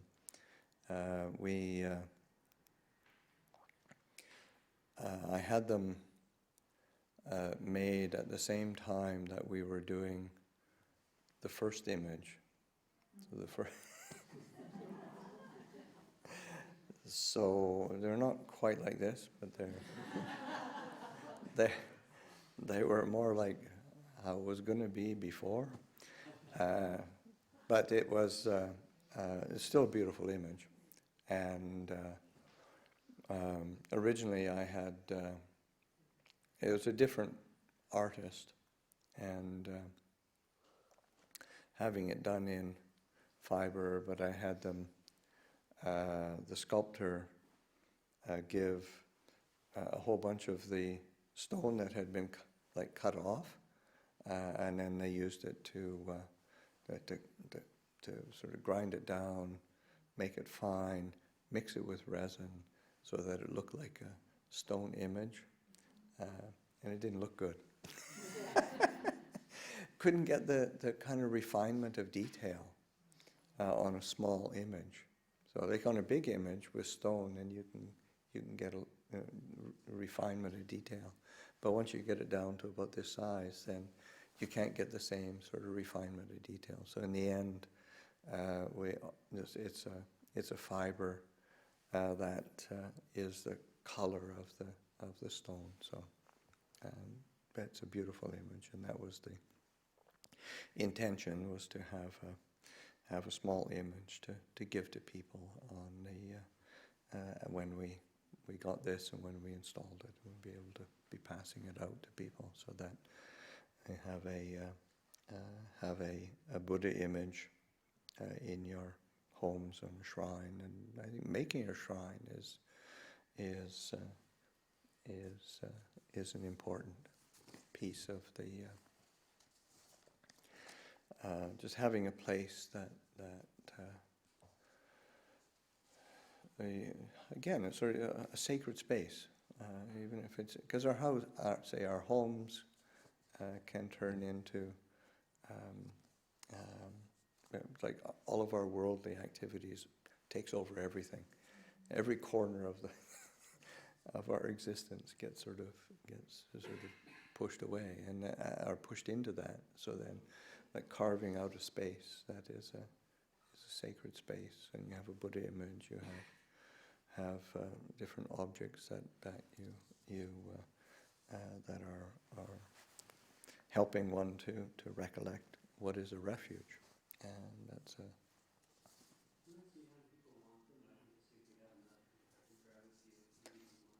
Yeah, I would think we'd have enough.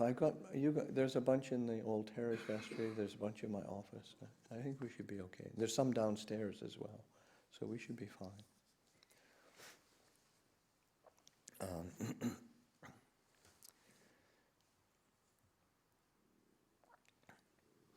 So this recollection of the Buddha and having the Buddha as an object of devotion is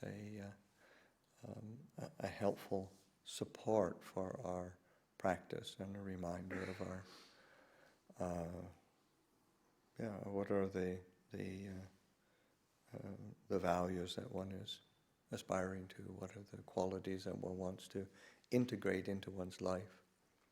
And just now Ajahn Pasanno said, maybe you should, because like the word for, say, paying homage, paying devotion, giving devotion to, is like puja. And so the Buddha puja is you bowing to the shrine, lighting candles and incense, having flowers on the shrine. These are Buddha puja, and having different things that help to beautify the image or the shrine. Ajahn Pasanno said, well, maybe you could also say something about Acharya puja, in the sense that again, it's another aspect of devotion, is a sense of paying respects to teachers, having devotion toward teachers, and so like particularly in our case, and say Ajahn Chah is a focus of devotion, even though he's passed away. He's in the same way, well, the Buddha passed away 2,500 years ago, but he can still be a focus of devotion and elicit wholesome qualities. And say our teachers can form the same focus, and so that paying when we give respect to something. Say if it's it's easy to have a devotion to Ajahn Chah. He's dead. I don't have to live with him anymore.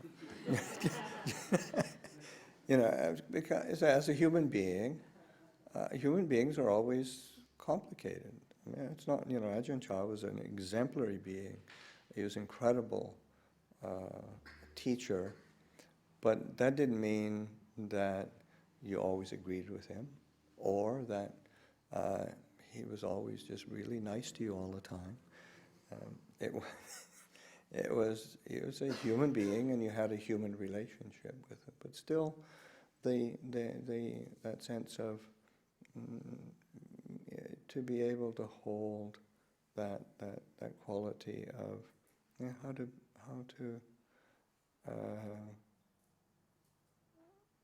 act and hold in the heart in a way that elicits wholesome qualities and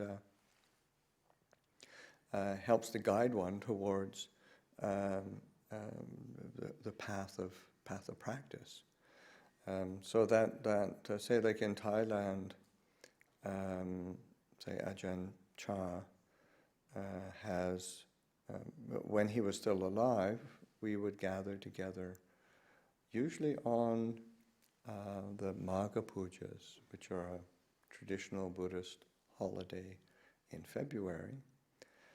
And after he passed away, then we would gather usually twice a year, once on his birthday, which was in June, and once in January, which was the commemoration of, say, the anniversary of his death. And January is the more practical time to gather as a larger community, just because it's cooler, and people can gather at Ajahn Chah's monastery, and that's what happens. Even to this day, every January there's a period from about the January 12th to the 17th where the monks, nuns, lay people gather at the main monastery, and there will be usually at least 1,000 or more monks, and that's something you don't get to see very often in America. 1,000 monks gathered, and thousands and thousands of lay people, and they come and stay in the monastery. They come and practice, and they keep precepts, and that is an annual event, and people. The focus tends to be in the main hall, which is quite large,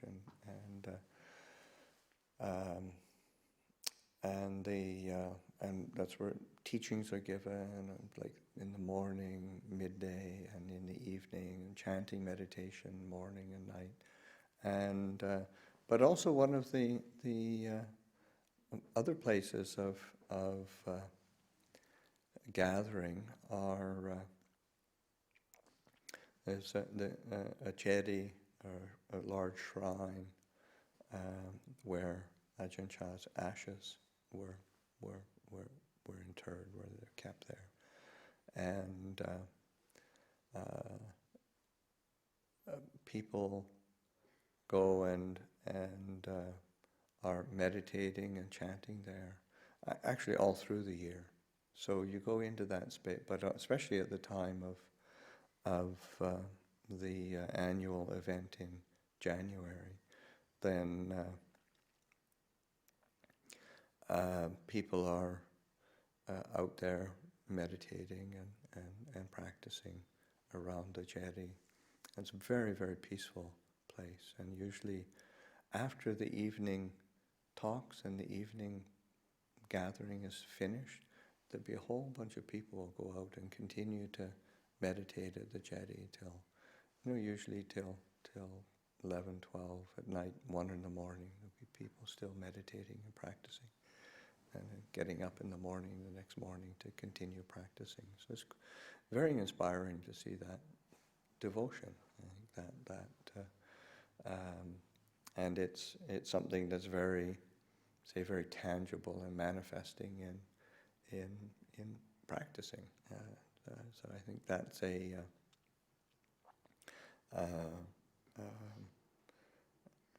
these aspects of puja, or aspects of devotion,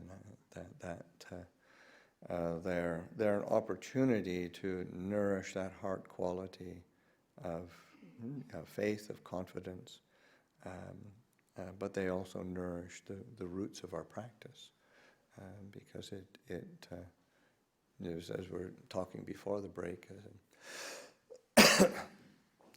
sometimes you just get lazy, or you get just bored. How long can you watch your breath go in and out? If the mind isn't settling, then it gets old after a while. So it's like you have to find ways to uplift and elicit wholesome states, brighter states of mind. And devotion is a really helpful quality to do that.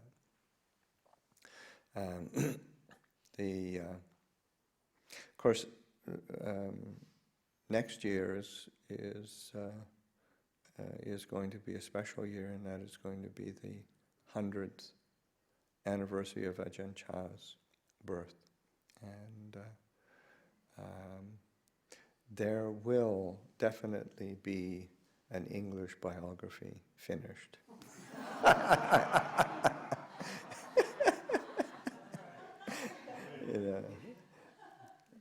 People have had a lot of faith that it might happen, but there's always been doubt because it hasn't happened ever. But it really is coming together, and I think we should have it by the end of the year, although we'll wait and see. But over the winter retreat was doing readings from the manuscript, and Ajahn Jayasara has like 4 different people who are helping with the editing process, and that's going to be available. It's also going to be it'll be available as an audio book, and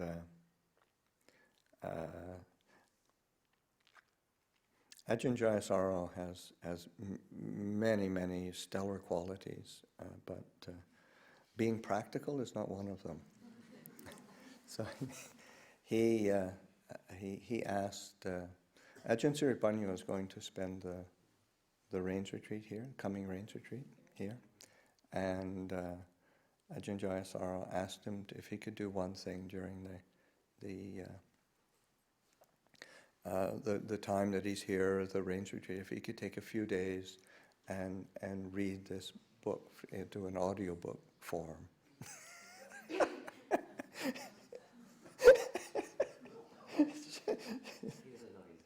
He says many stellar qualities, but being practical is not one of them. It's not going to happen. But Ajahn it's very funny. We're talking about it, and he sort of was saying because he's a great sort of voice mimicker. So yeah, because there's many different voices, and how do you do, say, a voice of Ajahn Chah, or a voice of the teachers, or voice of a queer? So that how to do it so it isn't hokey. But anyway, those are I think that's something to look forward to, and it's supportive again of, say, devotion, that seeing the teachings and life story of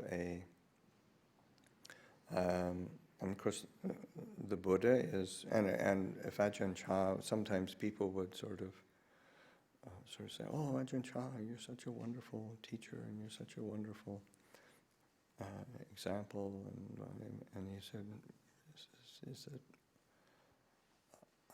I just follow the Buddha. You do the same. So that he never really held himself up as anything special. What he did was say, we have the Buddha as our refuge, and to be drawing on to say that example of the Buddha as refuge, and having it as as an object of devotion in the heart. So we have these different ways of doing that. I was saying the consecrating a Buddha image is one of them. But the different ways that we can hold it in the mind, and in the ceremony that we did a mixture of chanting and reading. So that the last couple things that I pointed to were readings that we did, but then we also did a chant, which is it's considered the Buddha's first exclamation after his enlightenment. It's from the Dhammapada, and it evokes it's on page 83 of the first chanting book, and it evokes that sense of samsara, and that quest of being free from samsara. Samsara was always say that. So for many lifetimes in the round of birth, wandering on endlessly, for the builder of this house I searched. How painful is repeated birth? And the Buddha sort of reflecting on that, thinking, how painful is it? And then samsara literally does mean wandering on, so that it has its its external expression in the sense of the realm, the wandering on in the realm of rebirth, wandering on through all the various realms of existence. But say, even if one doesn't subscribe to a multi-lifetime worldview, the way that the mind wanders on from thought, to feeling, from emotion to emotion, it keeps wandering on. It doesn't find a place of rest. It doesn't really find a place of refuge and a place of ceasing, in a sense, not in the sense of annihilating, which is important. There's a distinction. The Buddha isn't trying to annihilate existence. He's just trying to not get entangled in it, and to be able to not wander on following those impulses internally or externally. So, and then the Buddha is having this sense of house builder, in the sense of the builder of the house is craving and attachment. That's what builds our house. That's what builds us. We keep camping out in craving and attachment, it's never really a happy place. And then the Buddha says, house builder you've been seen, another home you will not build. All your rafters have been snapped, dismantled is your ridgepole. The non-constructing mind has come to craving's end. So that in Pali it's vi sankhara. So that non-fabricated, non-constructing, non-compounded.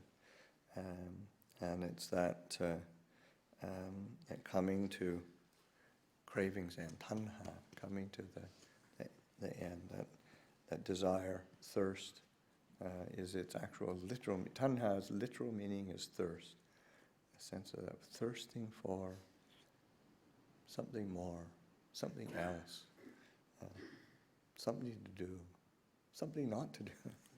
It's just always something else. So that saying, okay, everything gets pulled apart. That non-constructing mind is experience. So that's the essence of the Buddha's awakening, really. So it's very short, very pithy, very worthy of reflection and contemplation. In the day of the days of our ceremony, then we also chanted the Dhammacakka Sutta, which is the first discourse of the Buddha teaching to the first 5 disciples, and that's the laying out of the Four Noble Truths, Eightfold Path, middle way. So that is an essential teaching. And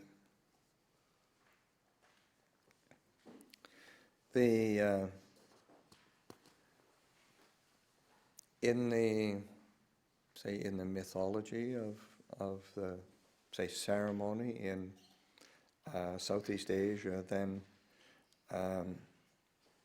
it's like a consecration of an image was also these fundamental teachings were chanted and recollected as a means of both for the audience, the participants in the ceremony, but also, again, a sort of invoking the spirit of that into the Buddha, again, transforming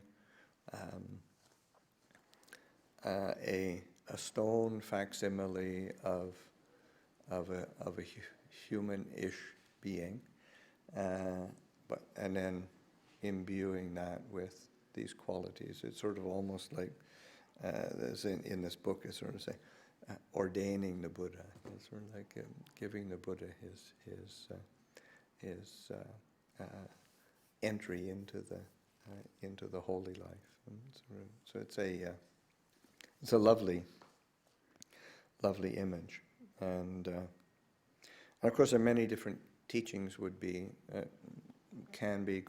invoked, but the Dhammacakka Sutta is a central teaching, central piece of the basis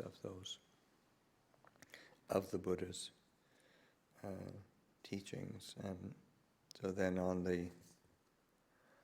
in the actual ceremony, then when we took a period of meditation, we came back, started part 2 of the ceremony, and it began with what is a Satyakiriya, sort of like an asseveration of truth, like a statement of truth. Like and in Buddhist belief, that when one holds to that which is true it has a transformative quality. So that one,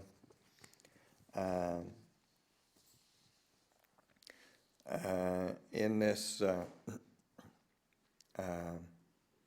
particular chant, one is recollecting one's own taking of refuge, and that this is my true refuge. This is, and then how do you say, really clarifying that and then being willing to stand on that, and then by this assertion of truth, this speaking truth, and may it be a force of blessing for you. And in the chant, that's sort of what the Soti Te is sort of, may you be blessed, and then Soti Me, sort of bringing it back, may I be blessed. And so by that, speaking of this truth, and there's these blessings and protection is elicited or trying to establish that. So in a sense, for me, there is no other refuge. The Buddha is my excellent refuge. Through the speaking of this truth, may you be blessed always. And same with the Dhamma, same with the Sangha. So taking these refuges and it's kind of like both clarifying and ramping up one's commitment. And then sort of saying, yeah, if when we really do this has the potential of bringing blessings. The next chant that we did is a chant on the 10 paramis. Paramis are wholesome qualities, wholesome spiritual qualities that are, the word parami has the connotation or the literal sense of something that carries one across. Just in the para means sort of crossing, moving over. So it's like something that, and especially in a Buddhist context, what is a crossing over from, say, samsara to nibbana, crossing over from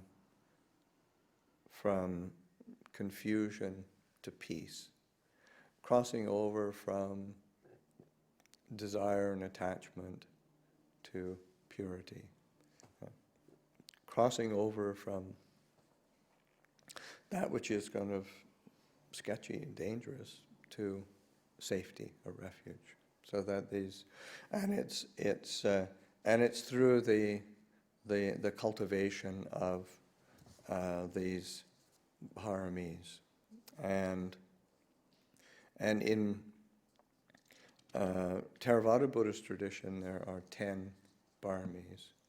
Mahayana tradition has 6, and I think that's one of the few things we've got more of in the little vehicle. But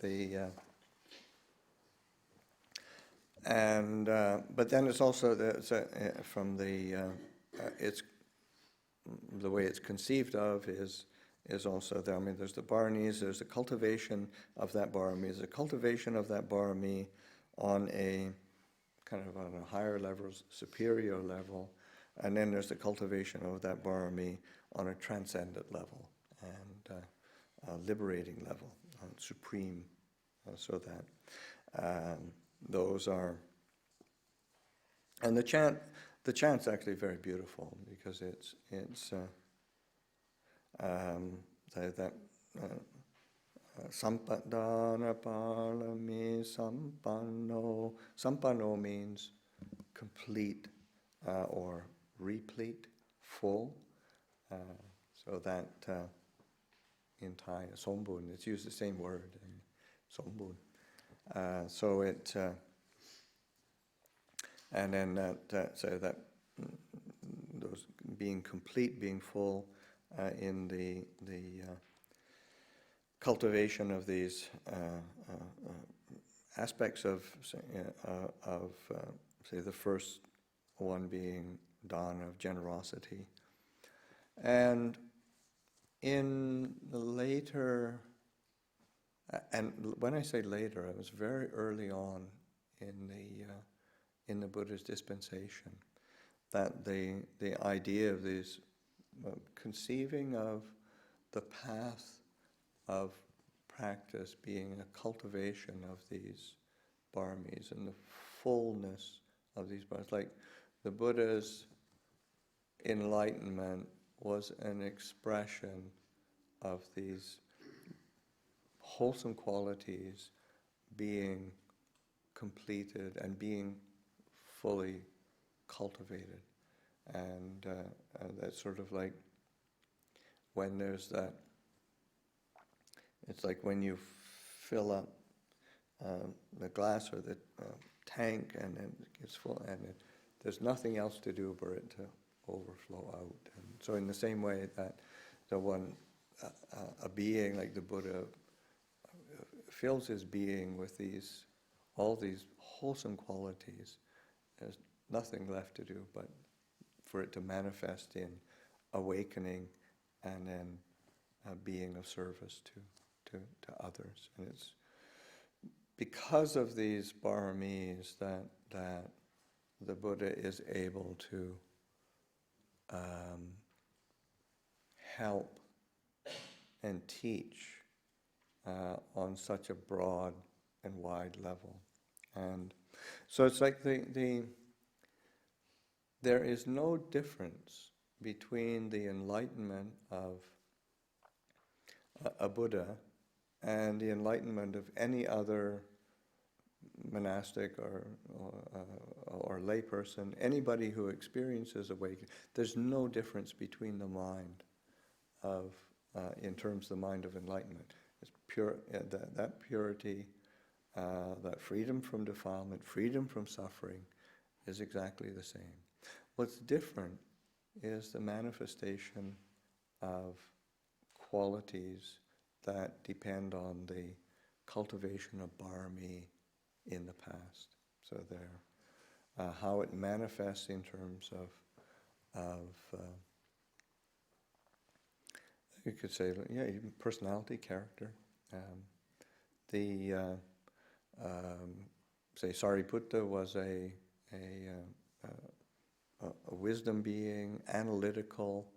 You read his discourses, and it's just like, sort of like hearing a symphony orchestra, or like going through the different movements of the symphony, just leading it. Everything goes on very orderly, very light. It's just analytical, progressive. And, Mahamoggallana, there's not even that many discourses, Mahamoggallana, but he was considered the foremost in psychic powers, and he was able to help beings in different ways. Ananda was actually, he was foremost in several things, loving kindness, but also mindfulness, in terms of his ability to be mindful and recollect, because another word for mindfulness is recollection. So to be able to recollect, actually remember everything. It was Ananda who recited the discourses after the Buddha's passing, because he could actually remember them, remember the teachings, remember the setting, and I find that amazing, especially as say Ananda reciting, because he was actually very close to the Buddha in age. He wasn't that much younger, and so the Buddha passed away at 80. Then they had the council where they recited, pulled together. So he'd certainly be in his 70s, mid 70s, and I know what my memory's like now. And you're not going to get much out of me for a Sangha council. But Ananda had this incredible quality of mindfulness. So there's characteristics and dependent on the parami that one is, paramis, that balance of paramis, the different aspects of the paramis that one has created. So that that recollection and in terms of the spiritual qualities, dana, generosity, that willingness to give, willingness to share, to be open-handed, it's a beautiful quality. It's a beautiful spiritual quality. Sila, in the sense of virtue, of integrity, of a commitment to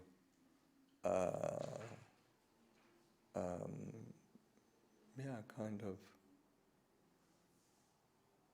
moral uprightness, and of course, in this sense of parami being a spiritual virtue, these are very bright qualities, so that that, say, especially with, say, sila in terms of virtue, integrity, that when there's that very strong commitment to virtue, it has, and I think when you think of it in terms like a parami, it's something that really is able to transform oneself, but also transform others. So like, you think of virtue as a parami, and you think, wow, virtue of morality. It doesn't really, sometimes our image from the West is not so attractive, kind of tight and judgmental. But then they have one of the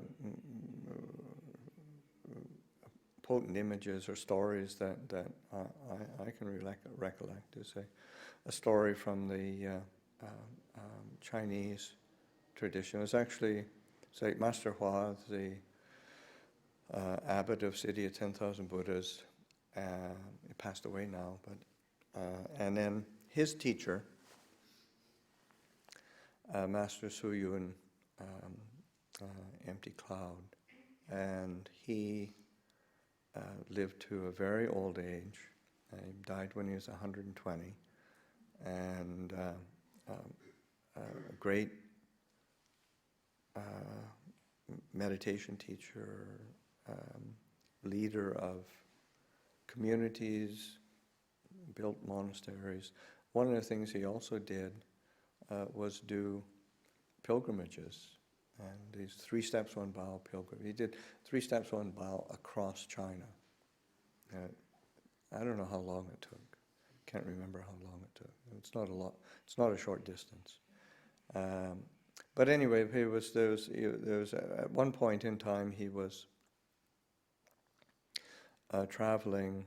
Not on a 3 steps, 1 bow pilgrimage, but he was traveling. So he was on a bus, and this is say China was going through a long period of civil war, civil strife, and so this particular day, then their bus was attacked by bandits, and he was sitting on the bus with the other passengers, and bandits get on. Bandits start relieving the passengers of their money and valuables, and then they got to him, and they're a bit uneasy and sort of said, sorry, Venerable Sir, we won't be bothering you, and sorry, this is a bit uncomfortable, and so we respect you as a monk, kind of wish for your safety, and then he just made a simple statement and sort of said, well, if you really believe that and meant that, you would give back what you've just taken from these other people and give it back to them. And if you really actually respected me, that's what you would do. And that's what they did. I'm sure they felt really, what the heck happened there? But it was something more like that power of Barmi. He didn't sort of berate them or it just sort of like made a simple statement of, if you really had respect to the Triple Gem and to practitioner of the Buddha, then you wouldn't be doing what you're doing. There's that his commitment to sila, his barami and sila, was enough to transform others. Nekamma barami is the third barami, and sort of the renunciation.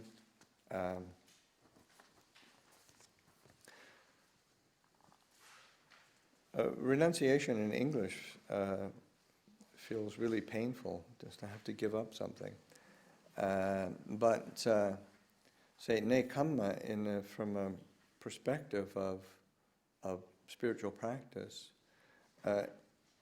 is the opportunity to relinquish or put down things that are burdensome, and so that opportunity to relinquish the burden of things of a material nature. Also, in terms of the nekamma, to relinquish our attachments, relinquish our moods, relinquish our views and opinions. Just not hang on to it. Relinquish our fears. Just that nekamma, so bringing that spirit of renunciation, relinquishment, dropping, shedding. Maybe shedding is a good way. So I don't have to carry this burden. And so that sense of nekamma is an opportunity to drop the burden, either of the material or the emotional world. So that nekamma barami. Panya barami, the perfection of wisdom. Discernment is, of course, a good word. That application, applying the mind with reflective investigation. That's what we're taking experience, because the Buddha's, on a certain level, what the Buddha discovered is not all that earth-shaking or radical, but because it's reflected on and understood and penetrated, it has the power to transform. So then that, like the classical idiom that's recited in the suttas, which denotes the arising of the Dhamma eye, the entering into the stream of Dhamma, the realization, the first stage of awakening. All that is of the nature to arise, that is of the nature to cease. And you think, it's pretty ordinary. But on a rational level, it is. But then it's panya that takes and investigates it, applies it, recognizes how universal that is, recognizes how even, whatever shred of identity we can create around that everything is impermanent. It really is. And that has a liberating quality to it. So that to be able to take things from a on a sort of ordinary level of truth, but then to internalize it and allow the heart to transform because of it. That's sort of the function of wisdom, and the function of, they say, that as a parami, it has this transformative quality. A virya parami, they say, the perfection of effort. In the scriptures, the Buddha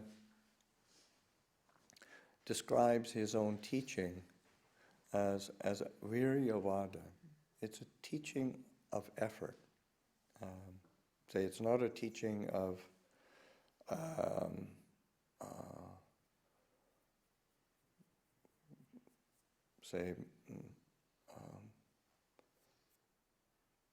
you don't have to do anything, and somehow, or you just have to wait for like there was a teaching in the time of the Buddha that they say there, in the same that everything plays itself out on its own. There's a natural end to everything.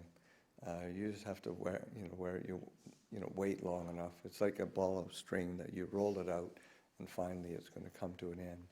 And so that our human existences and whatnot will in the same way, it's going to end in enlightenment anyway. So you don't have to do anything. You just have to sort of be patient and put up with it. So the Buddha doesn't subscribe to that. He said, no, you need to put forth effort in training, investigation, in purification. So it's a viryavada. And that putting forth of effort. But it's also, say, right effort, in that just because one's flailing around spectacularly and displaying all sorts of effort doesn't necessarily mean you're going to get anywhere. So that there's a balance that needs to be applied. And so that perfection of the parami of effort and energy. Kanti parami is this perfection of patience. So that there's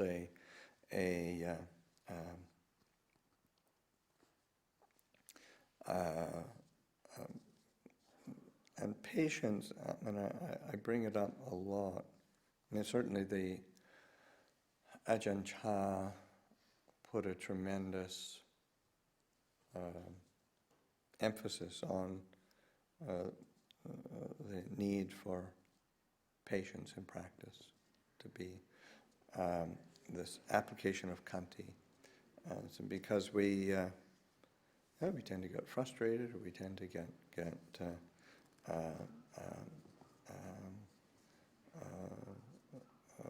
discouraged, or but this sense of being willing to be patient. But it's important to recognize how we're holding patience, because the tendency that we have in relating to patience is sort of kind of like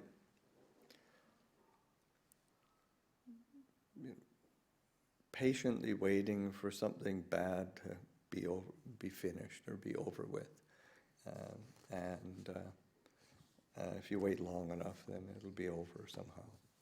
But patience is much more a steadfastness of mind that's present with what it's experiencing, whether it's pleasant or unpleasant. And that's maybe that steadfast quality within the mind that is more typifies patience. Satyaparami is the next one, and that's a perfection of truth, in the same way that commitment to truth, or that chant that brought up a little while ago, that commitment to truth has a transformative quality. the last one, or the next one is, say, adhitthana, which is determination, to have a sense of determination,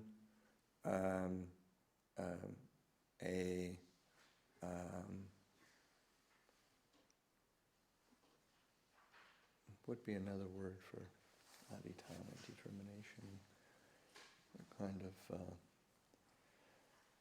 maybe like a resolve is a good one. Resolve, resilience, to be resilient in what one does. You know, one determines determination. Those are all qualities that is form a sense of adhitthana, where one decides to do something and you actually do it. It's sort of adhitthana.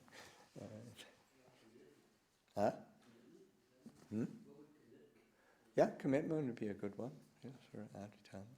It's sort of, sometimes it's helpful to get to realize like there isn't just one word that describes these qualities. It's sort of like getting a constellation of words. You get a flavor of what it's pointing to.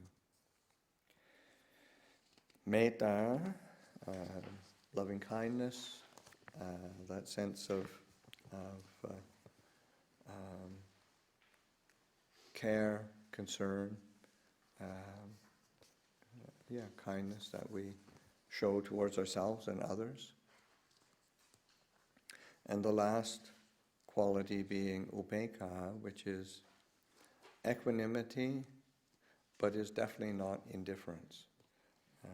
Equanimity is even-minded, balanced, equanimous, unshakable, maybe unshakable. Being unshakable is a good description as a spiritual quality, to be as the culmination of these different spiritual qualities. So these are the qualities that are pointed to as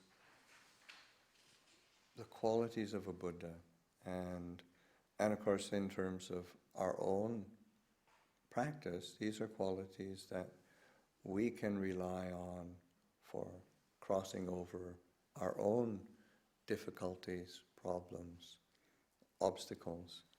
So it's helpful to sort of reflect, when there seems to be some sort of obstacle, what parami can I turn to and direct my attention towards, and bring up in the mind that will help me to cross over this difficulty. Or to even when there's say something wholesome and really skillful happening, what can I do that would help this to be sustained and flourish?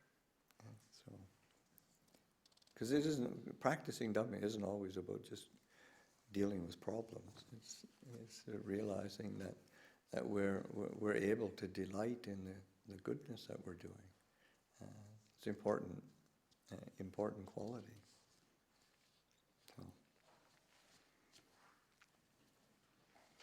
So the last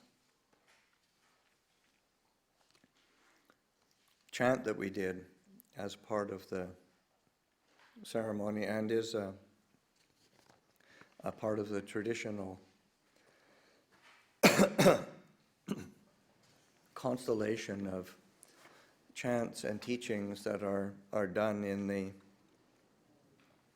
consecration of a Buddha image, is chanting the Buddha's teaching on mindfulness of breathing, which is, of course, a very explicit meditation teaching that helps us develop 4 foundations of mindfulness, 7 factors of awakening, knowledge and liberation. Those are and mindfulness of breathing is the particular practice or teaching that the Buddha recommended the most in terms of meditation instruction that he gave, and it's also the teaching that when one time he was in retreat, and he wasn't going on alms round, so Ananda, as his attendant, would bring food to him for his meal. And the Buddha asked Ananda, what would you tell people if they asked you, when the Buddha is meditating in retreat, what's he meditating on? What would you tell them? And of course, Ananda says, I don't know. I said, what should I say? And the Buddha says, tell them that they say that the Tathagata, the Buddha, is practicing mindfulness of breathing. So, those are the whole, constellation of ideas, qualities, perspectives on the becoming a Buddha in terms of the consecrating an image. How do we make an image into something that is meaningful to us? Many people have received the small images, and other people will receive them today. I would encourage you to do chanting, do ceremonies, do something with those images so that they become meaningful to you, and they have a power to invoke wholesome qualities from your heart, because that's what the Buddha does. He pulls the goodness out of us, and that's not because he's doing it, because that's what a Buddha is. So, any questions? Anything to? Yeah. These books, your chanting books, can be downloaded offline. Is that true? I don't know if it's true or not. These ones? Yeah. These ones. I think they're... Oh yeah, they are. Forest Yes, they're on Forasanga. Sangha. I don't think they're on our website, are they? Forasanga.org. Forasanga.org, yeah, they're definitely there. Or Forasanga Publications, maybe. You can go to both, yeah. Yeah, Forasanga Publications, yeah, they're definitely there. Yeah.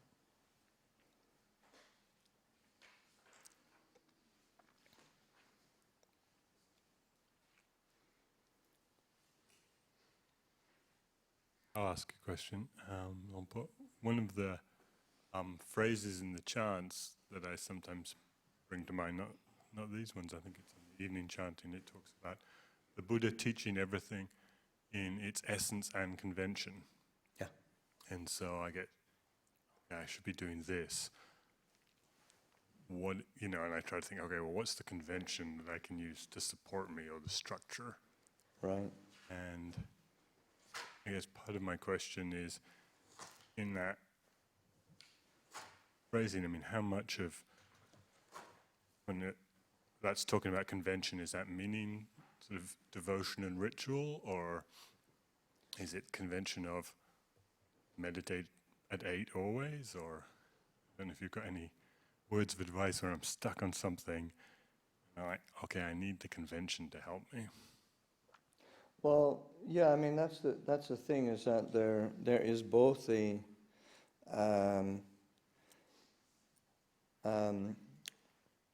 say something like, Buddha images, chanting books. Those are conventions. The actual teachings are conventions that we can be turning to as support, because that's, again, where we can conceive of the sort of the true essence of the teaching, and we can conceive of liberation, but we keep forgetting it. So that conventions are the props that help us to remember and help us to sustain both our intention and our practice and training, so that it works together. the conventions on their own turn into empty ritual, or empty, even empty teachings, where you can just end up debating over teachings, over the fine points of Buddhist philosophy, but they have a purpose. Their essence is of course, the essence is liberation of the heart. There's a beautiful discourse in the greater discourse, lesser discourse on the overcoming of dukkha, and so in the middle length discourses, and it's where the Buddha says, they say these teachings are not for say the benefits of gain, honor, and fame. And they're not for the benefit of virtue and morality. They're not for the benefit of concentration and peace. They're not for the benefit of insight and understanding. But therefore, the true heart's release, the unshakable deliverance of the heart. That's their essence.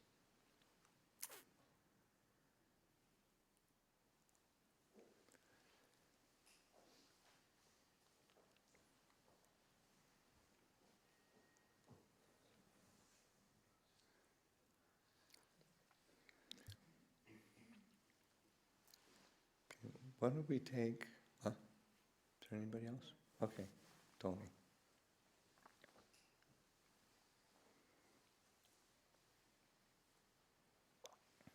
Wondering, do the Zen perfections have a progressive quality to them? They do on paper. I don't know, they don't really. And in the sense that, I think they're to be cultivated when you have the opportunity, and as the opportunity arises, and then it was like in the story of the Buddha, then the last parami that the Buddha perfects is Dana parami. In his last birth, before last human birth, the last parami that he perfects is the perfection of Dana parami. So.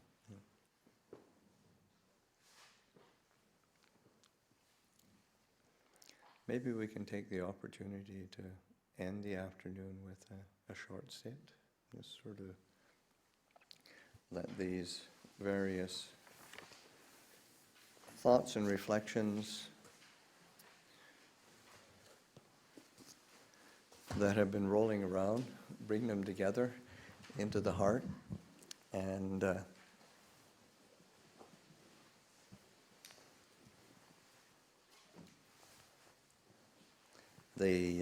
one of the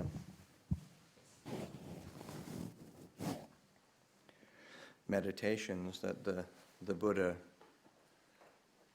taught was Buddhanussati, so recollection of the Buddha.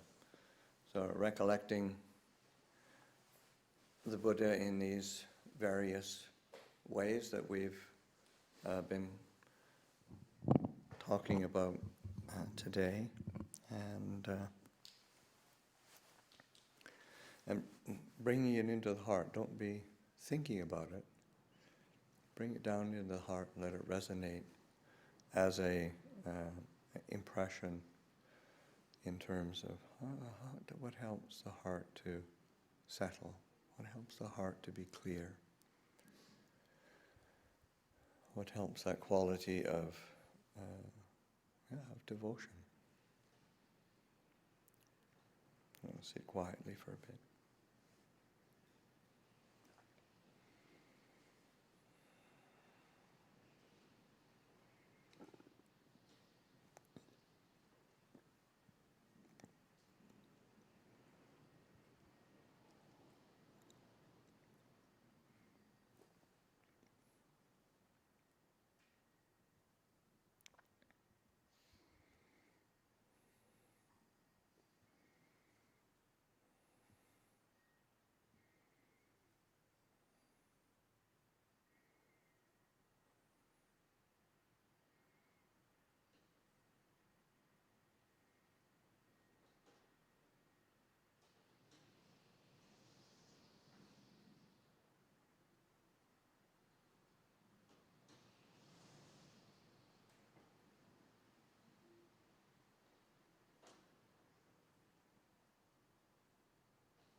could finish the afternoon with the verses of sharing and aspiration, page 33 of the chanting book.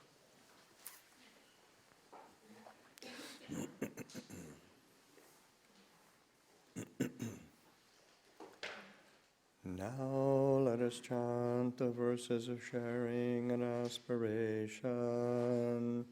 Through the goodness that arises from my practice, may my spiritual teachers and guides of great virtue, my mother, my father, and my relatives, the sun and the moon, and all virtuous leaders of the world, may the highest gods and evil forces, celestial beings, guardian spirits of the earth, and the Lord of death, may those who are friendly, indifferent, or hostile, may all beings receive the blessings of my life. May they soon attain the threefold bliss and realize the deathless. Through the goodness that arises from my practice, and through this act of sharing, may all desires and attachments quickly cease, and all harmful states of mind, until I realize Nibbana in every kind of birth. May I have an upright mind with mindfulness and wisdom, austerity and vigor. May the forces of delusion not take hold, nor weaken my resolve. The Buddha is my excellent refuge, and surpasses the protection of the Dhamma. The solitary Buddha is my noble guide. The Sangha is my supreme support. Through the supreme power of all these, may darkness and delusion be dispelled. Okay, go well.